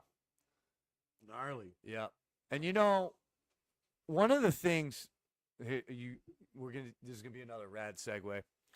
One of the things that makes things a little bit extra crazy is that the summer can get hot. Definitely down here in South Texas, it sure can. You're in for a hot summer. You're in for a hot summer. There's no doubt about it. It'll make you go crazy. Maybe it'll make you rip. Our boy Scott, is it Garrington or Garlington? I don't know. I'm probably fucking up. Everyone calls him Switchy. Scott is a homie. He is an absolute shredder. Always has a smiling face. He's a fixture in the Austin skate scene. I believe he's from Corpus Christi originally. Corpus. He has a brand that he's doing called Hot Summer Skateboards, and he recently did a skate jam, wiener roast, best trick contest at House Park in Austin, and he was goodly enough to invite us along to set up a booth and hang out and slang some T-shirts and just be a part of it. So we were hoping today to do another FaceTime with Scott, and we're going to talk to him about his event and Hot Summer Skateboards and his brand. Sick. Yeah, looking forward to that. Yeah, let's get him on the horn. Yeah, he has awesome graphics. You're right. I keep saying PsyOp Skateboards. I'll just refer to you as PsyOp Skateboards, but you're totally right. Rad Graphics. Yeah, they are. Super good company. I have a lot of the nice things to say about his company if he'll indulge us. Yo. There he is. Dude, Yo, guys. What I'm is up? so happy you're wearing glasses. Why? Every Why? single person has had glasses on today. Oh, really? Yeah, I never noticed. Yeah, you, me, Mike, Huh. Chacho, and now Scott. All That's right. because we're very intelligent. You look good, man. What's Yeah. going on? Dude, I went to the Cherries video premiere last night. It was off the hook. Sick. Probably the best video they've done yet. There was a bunch of people there I hadn't seen in a long time, and yeah, dude, it was rad. It was rad. So, and I've been traveling a bunch, doing hot summer stuff, and now I'm just trying to chill. I got some new stuff coming out today.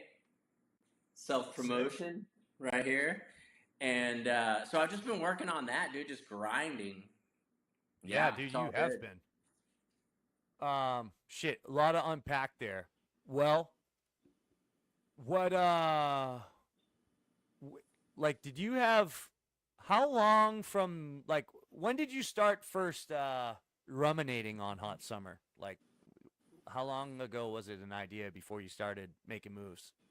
Um, you know, I think I launched Hot Summer 4.5 months ago, and probably Ho- 3 or 4 months. Oh, did you just hang up on him? Okay, sorry. Sorry, we had a little bit of technical difficulty there. We're gonna get Scott back as soon as we can. It's still Will's gonna work his magic. yeah, sorry Scott if you are watching this Yeah. or sorry to everyone that's watching this, but we didn't mean to hang up on you, dude. Yeah. We should have let him know before we fucking kicked him off. Damn. He's but yeah, I'm oh man. Oh yeah. It'd help if we talked in robot voices. Yeah. Oh, you're good, Will. Thank you, man. Shout out to Will. Seriously, shout out holding to us- Will. Will, holding like I us said, down. Will's the hardest working man in show business. You know, behind the scenes, working that magic. And the tacos. And yeah, he brought tacos today. You guys there? Yeah, so Yeah. sorry, dude. We had an issue, a glitch, and a disconnect. I Sorry. should smoke another ball. Yeah. Will do. That usually helps. That helps the connection, right? Yeah, dude.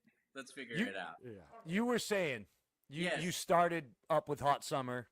I launched it about 4 or 5 months ago, and prior to that, I spent I would say about 3 or 4 months really grinding at what I was going to do.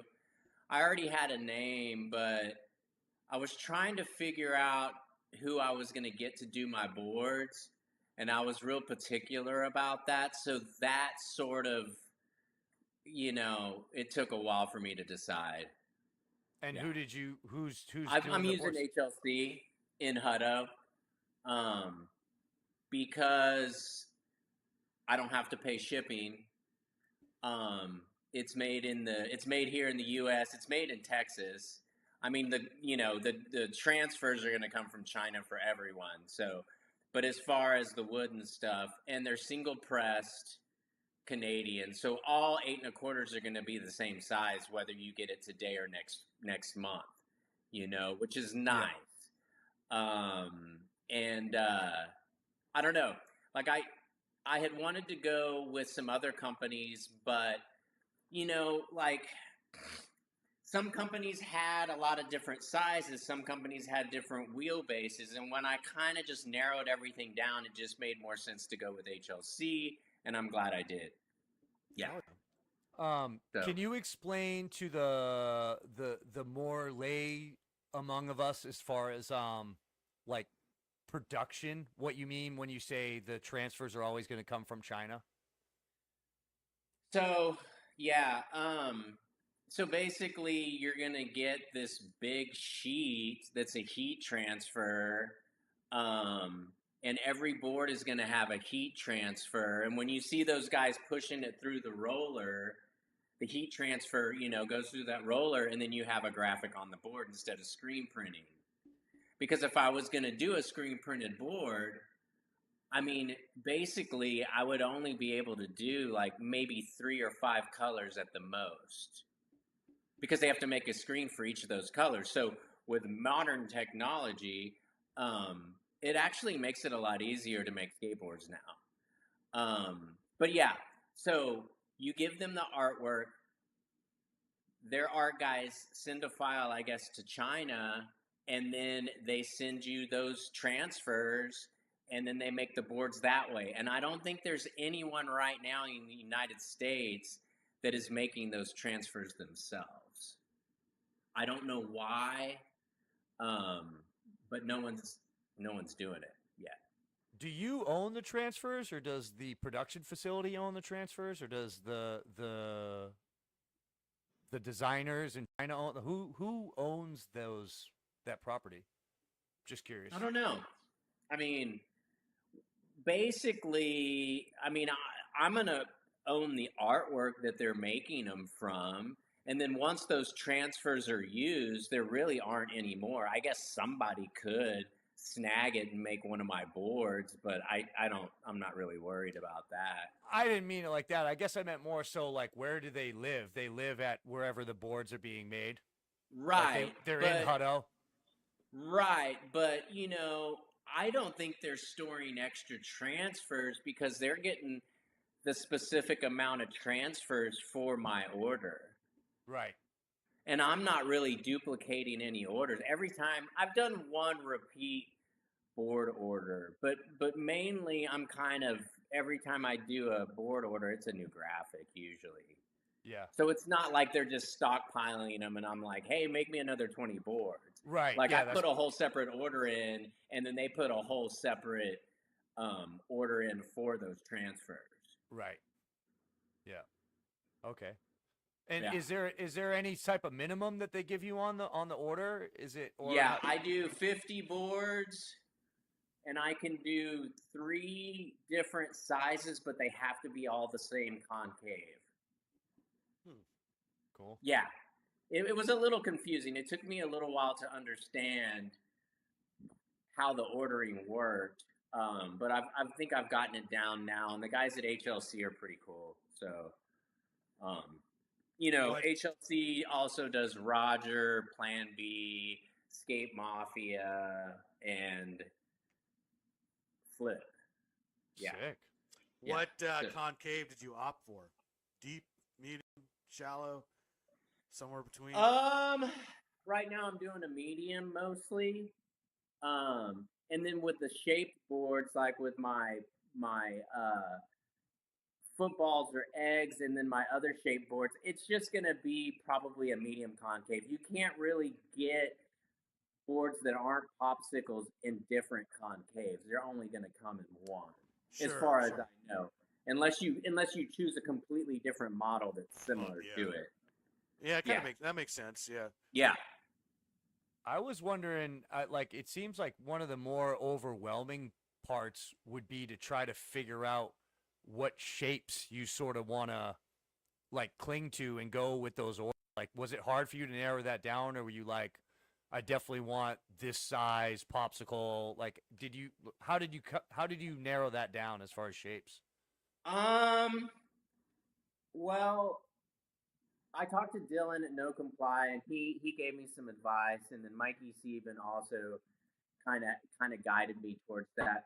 But see, the funny thing is, the first order I did was with this one rep from HLC, and he let me order shit like all sorts of crazy. Like I did like 10 different shapes or 5 different shapes within 50 boards, and he wasn't supposed to do it that way. So on the first order, since he fucked up, it kind of worked out to where I could figure out what people were going to order. But I'm not able to order that way anymore. Yeah. But it's kind of a blessing in disguise, right? Huh? It's kind of a blessing in disguise because it was. You got to figure out what. Okay, this shape is really. And so when I first did my first order, dude, I had all kinds of shit. I had like popsicles and shape boards. I've narrowed it down a little bit. But it's kind of all over the place. It depends on where you're selling boards. You know what I mean? Like if I go to Lizard Ditch, everybody's going to want a 9-inch popsicle or shape boards. If I go to a street contest in San Antonio, everybody's going to want 8.5 popsicles. Yeah. You know, or something like that. You know what I mean? It just depends on where you're at. It's hard. I'm getting better at it. Yeah. And where all are you selling your boards? How can people get a hold of Hot Summer Skateboards right now? I have hotsummerskateboards.com. I got my website up.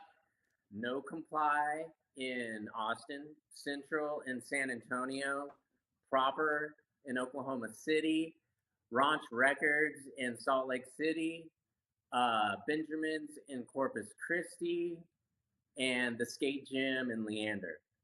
Oh, sick. Sick. So Yeah. luckily, dude, people have been really responsive and have been like, I've had pretty good luck so far. So Well, yeah, dude, this is the part where this is the part where I'm gonna explain why. I don't want to I don't want to blow too much wind up your skirt here, but it's a solid brand. I think people are receptive to it because it seems very well thought out, from everything from the graphics to the concept to I know you've selected a couple riders now. Just everything that you're doing seems very. I know how it is. I do a skate brand. I'm all over the fucking map, dude. A lot of skaters, we put everything out. We're like, this is cool. Let's do this. Let's run this. Let's make this. It seems like you're taking your time and you're thoughtful about it. And I think people are receptive to that.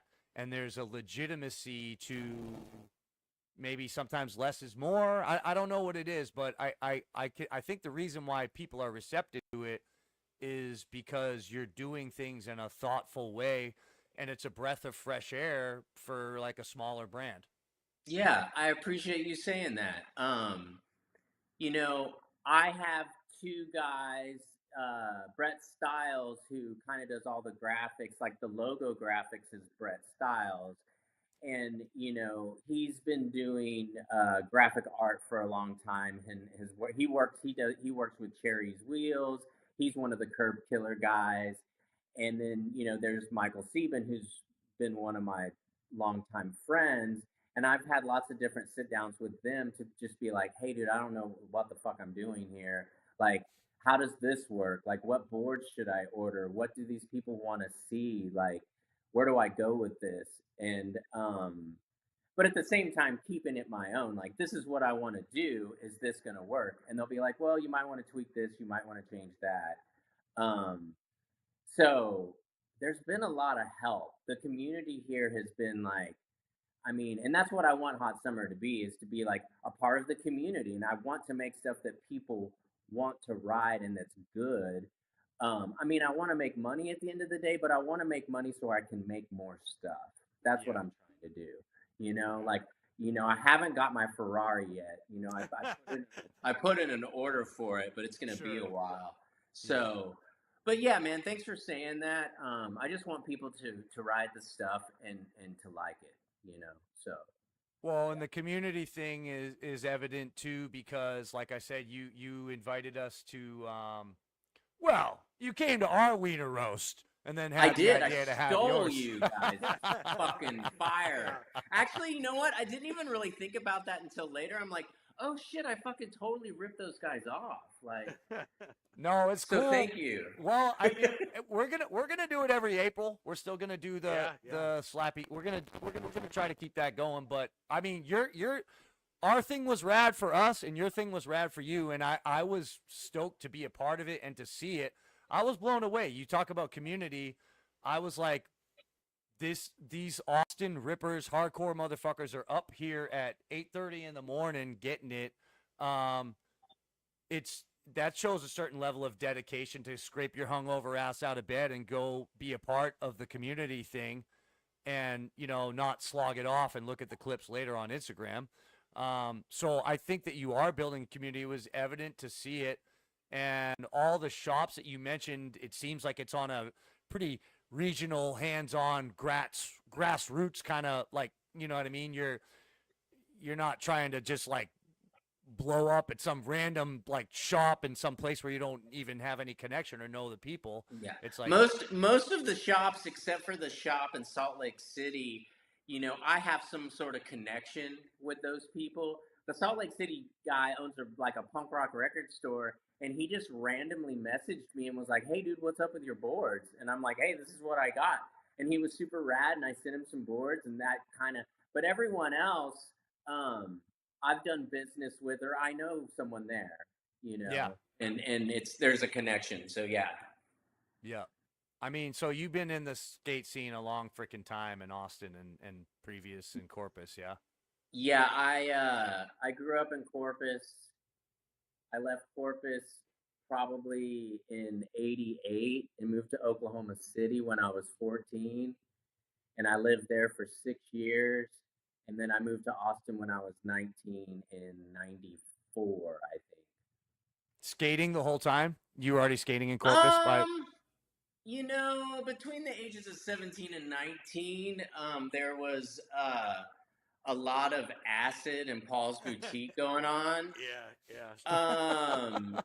So, you know, there was a few years I didn't skate all that much. But then moving to Austin when I was 19, I got back. I went full bore again. I got way back into it again. So yeah. Why do they call you Switchy? Well, it's an interesting story. So, me and some people had gone to Dallas, and we had been skating, and Seben and Lee Brooks made a skateboard zine called Keg Party, and it was just a fun zine, and we were taking photos and doing whatever. And like the whole day, I was like, I'm just gonna skate switch all day, like it was a joke. And I just like, hey, I'm Switchy G. It was like a fucking joke. and like I kind of did a couple of grinds on a ledge and stuff. It was just me clowning. And then they put that in a zine or whatever. And then you know, I used to like to party, and I would rage. And there was this dude, Mikey Gower from San Francisco, that lived here. And once he got a hold of the name Switchy G, he made it my new name.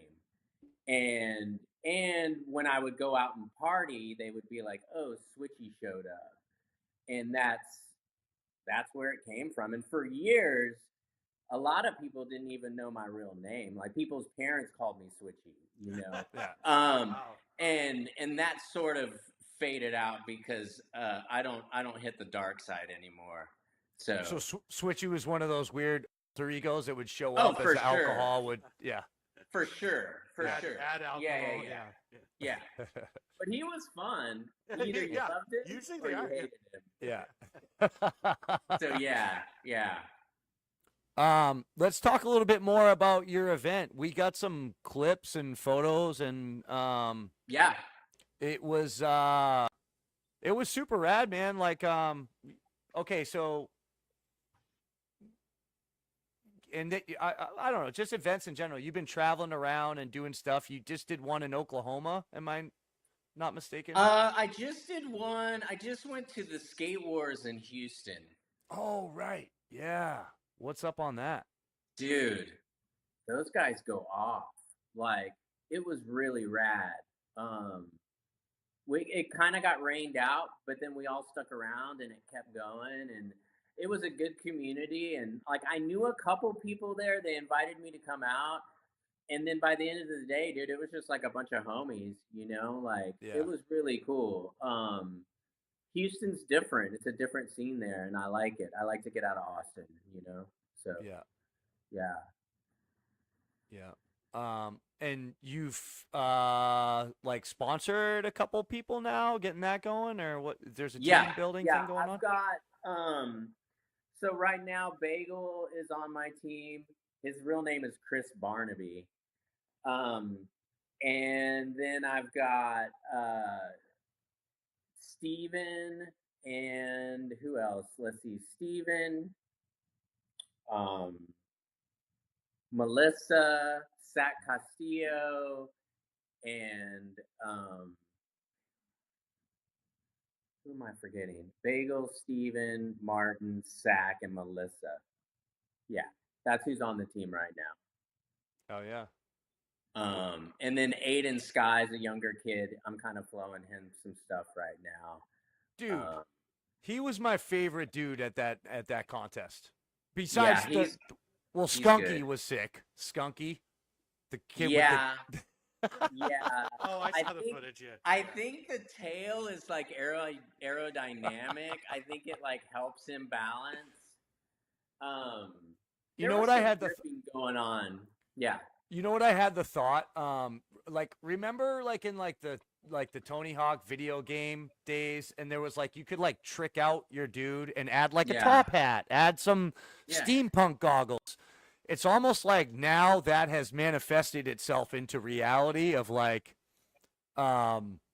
just the flare is fucking going I off. mean, yeah, for sure. But yeah, I mean, that whole video game era of skateboarding completely changed skateboarding, dude. Like, like all these tricks that these kids are doing now, like, if those video games hadn't been around, I mean, this is just my opinion.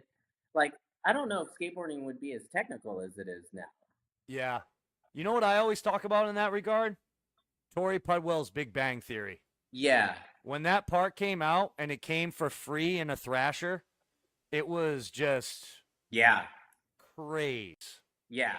Like the way that I feel like obviously that didn't, I mean, that footage was recorded previous, so that stuff had been going on.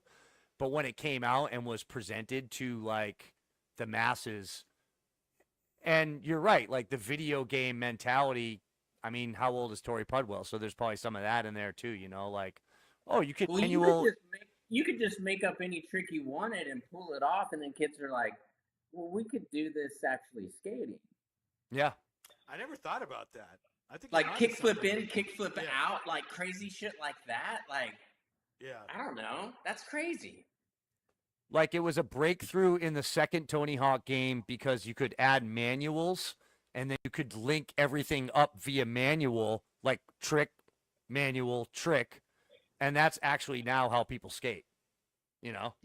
And and honestly, like I never really played any of those video games. I played like what was the 720 like Oh, yeah. arcade game? Yeah, like that's yeah. what I played. Like I'm fucking old, dude. Yeah. Like That joystick was all weird. Yeah. Yeah.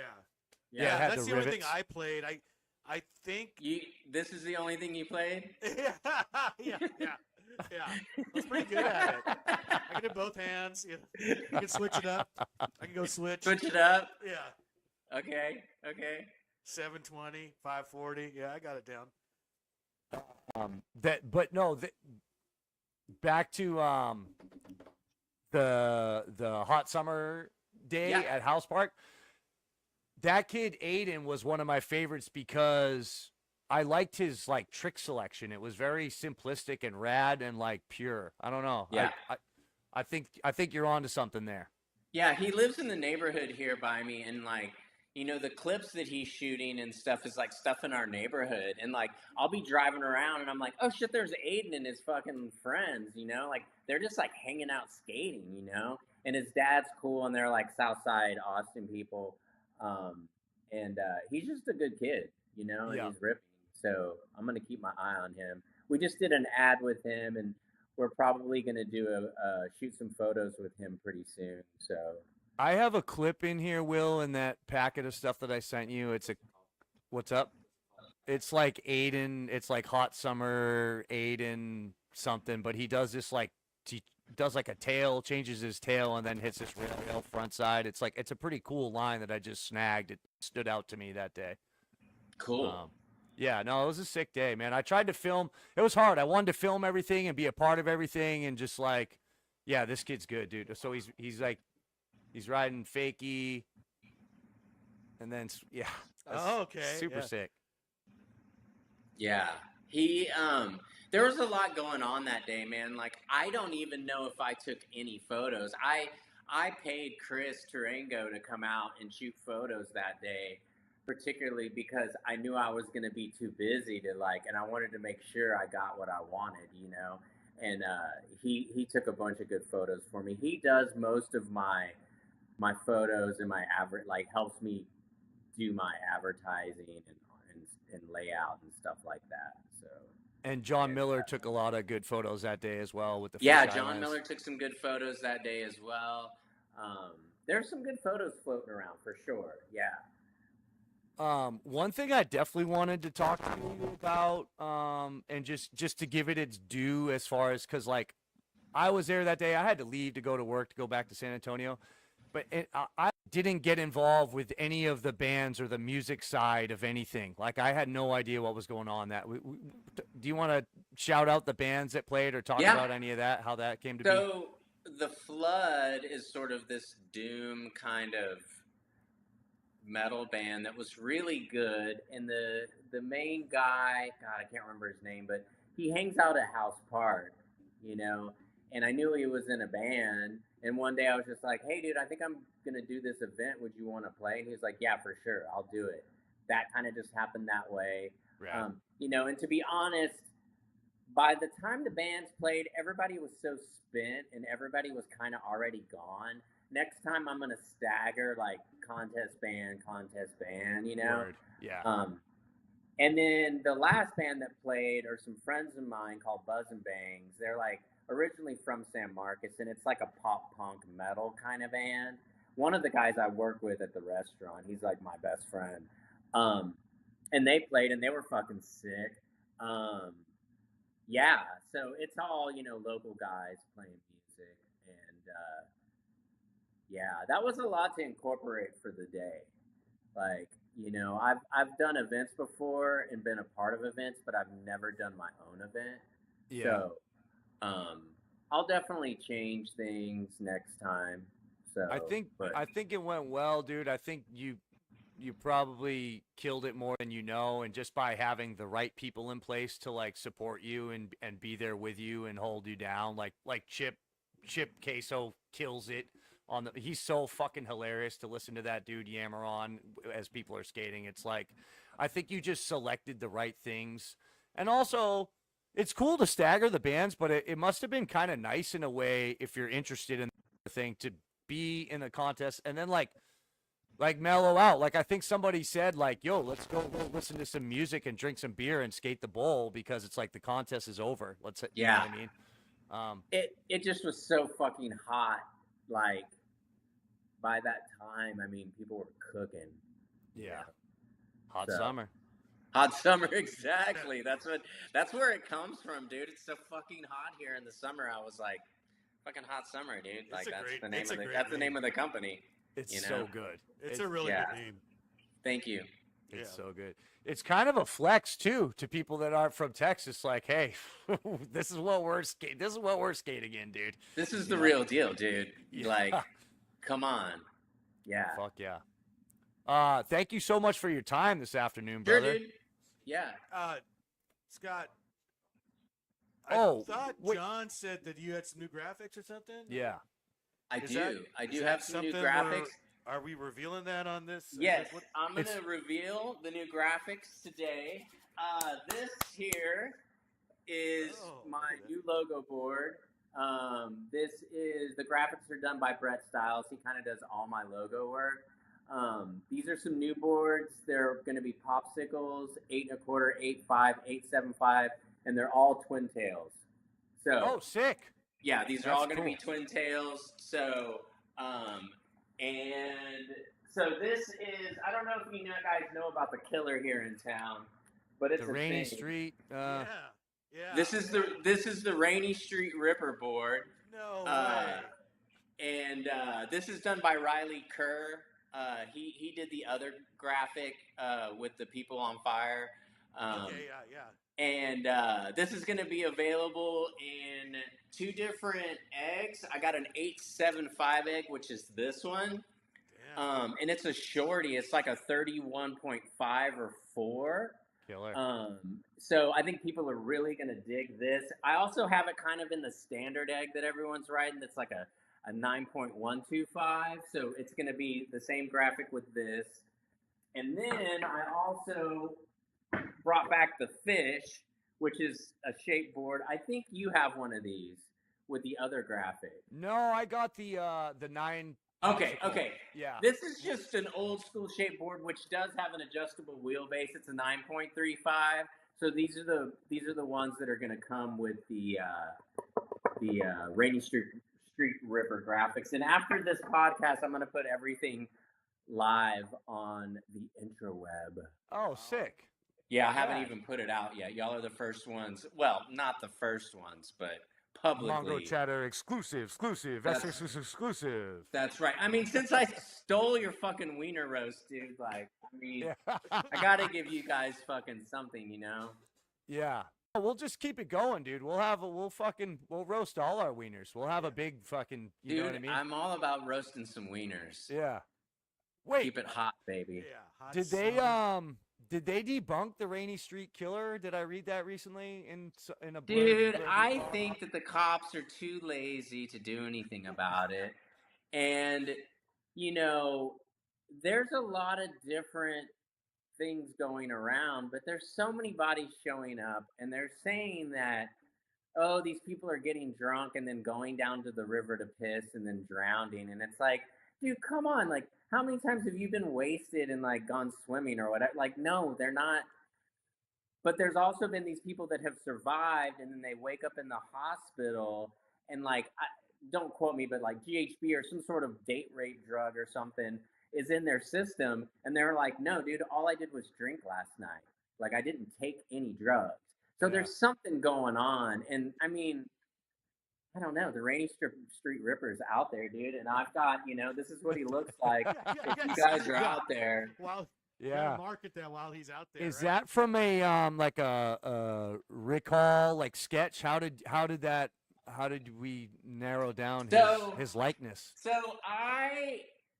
So Riley Kerr, the guy that does that, he's a tattoo guy, this punk rock kid, and I just kept sending him random fucking clips of different things about the Rainy Street Ripper, and then like old pictures of like, what is it, Robert Ramirez or whatever, the Night old Stalker. other serial killers, and I was like, here, dude, let's just do a hodgepodge of this. And this is what he came up with, dude. It's pretty good. Like, I'm pretty Sick. stoked on it. So- Ironically, that guy on your board kind of looks like a cop to me. well, I mean, everybody's a suspect. Yeah, that is So- crazy. Is that a real thing? Okay, let's get a little bit into this. Is that do you think that's like a real thing in like the Austin nightlife community? Like, is it something in the back of the mind when one's going out? Like, well, I might get killed tonight. Yeah. I don't know. I mean, Austin has changed a lot in the past 10 years for sure. When we were kids, we used to hang out on 6th Street quite a bit. We were talking about it, the other day about, we used to go to this bar called the Ritz, and all the bikers and all the skaters would hang out there. And it wasn't really that dangerous down there, I mean, there was some danger, but now it's like, it's kind of gnarly down there, and crime in Austin has gone up, and the Rainy Street was sort of this old part of town that was kind of like forgotten about, that was right next to I-35, and it was kind of fucked over there. And like then it got gentrified and like turned into these fucking like kind of poshy bars and shit. And then all of a sudden, and there's a lot of people in a small area, and then people just start showing up dead. I think for sure it's in the back of people's minds that are going to Rainy Street because, I mean, what is it, like 38 bodies have been found or something? I don't know but like more than 10. Yeah. Well, that's pretty crazy, dude. For 30 people to fall over taking a piss and drown, that's probably not happening. You know what I mean? Well, I mean, if you get bored, just Rainy Street Ripper the fucking internet, and there's stuff that's like, something's going on. There was a guy in Dallas or Houston called the Smiley Face Killer, and someone was telling me that he did the same thing that's going on here, and they're like, some people have said that it's him.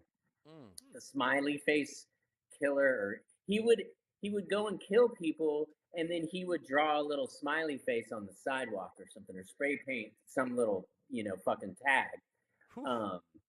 And those murders stopped, which were very similar to what's going on here. And then 10 years later, or whatever, something's going on here now. So It's literally grimacing. it's exciting.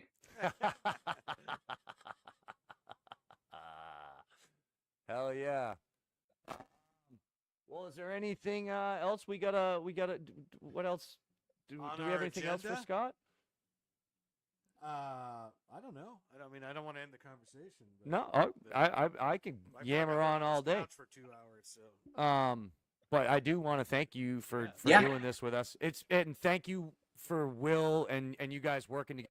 coordinating all this. I know it's kind of a lot to figure out the time slots, and we're No, it's early. fine. It's all Is it good. raining up there today?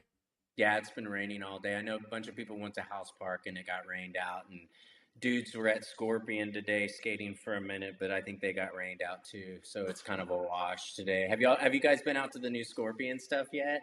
No. I've only been there once, Dude. actually. Dude, they're killing it. Like they're doing a great job. You guys need to stop by and check it out. Oh yeah. Yeah. So, but yeah, thanks for having me, guys, and make some more paper zines. All right. All right. Right on. Yeah, that's sick, dude. That's the real deal right there. Oh yeah. Yeah. Thank you. Yeah, we try to bring the paper zine vibe to the internet when we can. You know. Yeah. That's kind of the concept. Right But, on. you know, thanks for being a part of it, Yeah, and hell yeah. thank you as a skater and a fan of skateboarding. Thanks for your contribution. And Hot Summer's awesome, dude. Yeah, dude. Thank you for supporting my new company, and thanks for having me. Appreciate Yeah, y'all. of course, man. Have a Okay. wonderful day, brother. All right, guys. Bye bye. Appreciate you. Okay, thanks. Hell yeah. Fucking. Hell yeah. Yeah. Wow. It's been quite a ride this afternoon. Simon's over it. He's Oh, I done. just gotta stretch out. I'm not over it. I just gotta I gotta move. I gotta move. That's a Frank Black song. Okay, let's see here. Just let's get through any. Okay, Bustos is out of here. Psyop, that's always cool. Like Psyop skateboard shouting out Hot Summer. So, to put it in perspective, a printer that you can make heat transfers with are around $30K. Hard for a startup manufacturer. There's a company in AZ that does. John says me and Scott be twins. You and Scott? I think so. I can see it. Yeah, I could see it. Yeah. Yeah, there's a likeness there. I mean, you know, you're both overwhelmingly handsome dudes. So it's I see the correlation. Anyone else got anything for us? Chit chat. I got to go to Questions? work at some point today. It's a real bummer, Oh, that sucks. and it's football season, so you know, god damn it. But thank you to everyone. Thanks for Chacho, Yeah. Mike G, Scott. We had a great time. Thank you, Simon. Yeah, of course, man. Thank you, Will. Mongochatter. Thanks to every motherfucker in the chat. Norm Yeah. saying peace Yeah. out. Yeah. We had a good time. You guys already liked and subscribed in the chat. If you're watching this, do us a favor, hit the subscribe button to our YouTube channel, and we'll see you around in cyberspace and in the real space, in your face. In your face. All right, let's let the beat drop. Shout out to Vaughn. My man Vaughn made this song. Hey, Will, drop that beat. Oh, hell yeah. Keep doing what you... Mongochatter. Mongochatter. Mongochatter.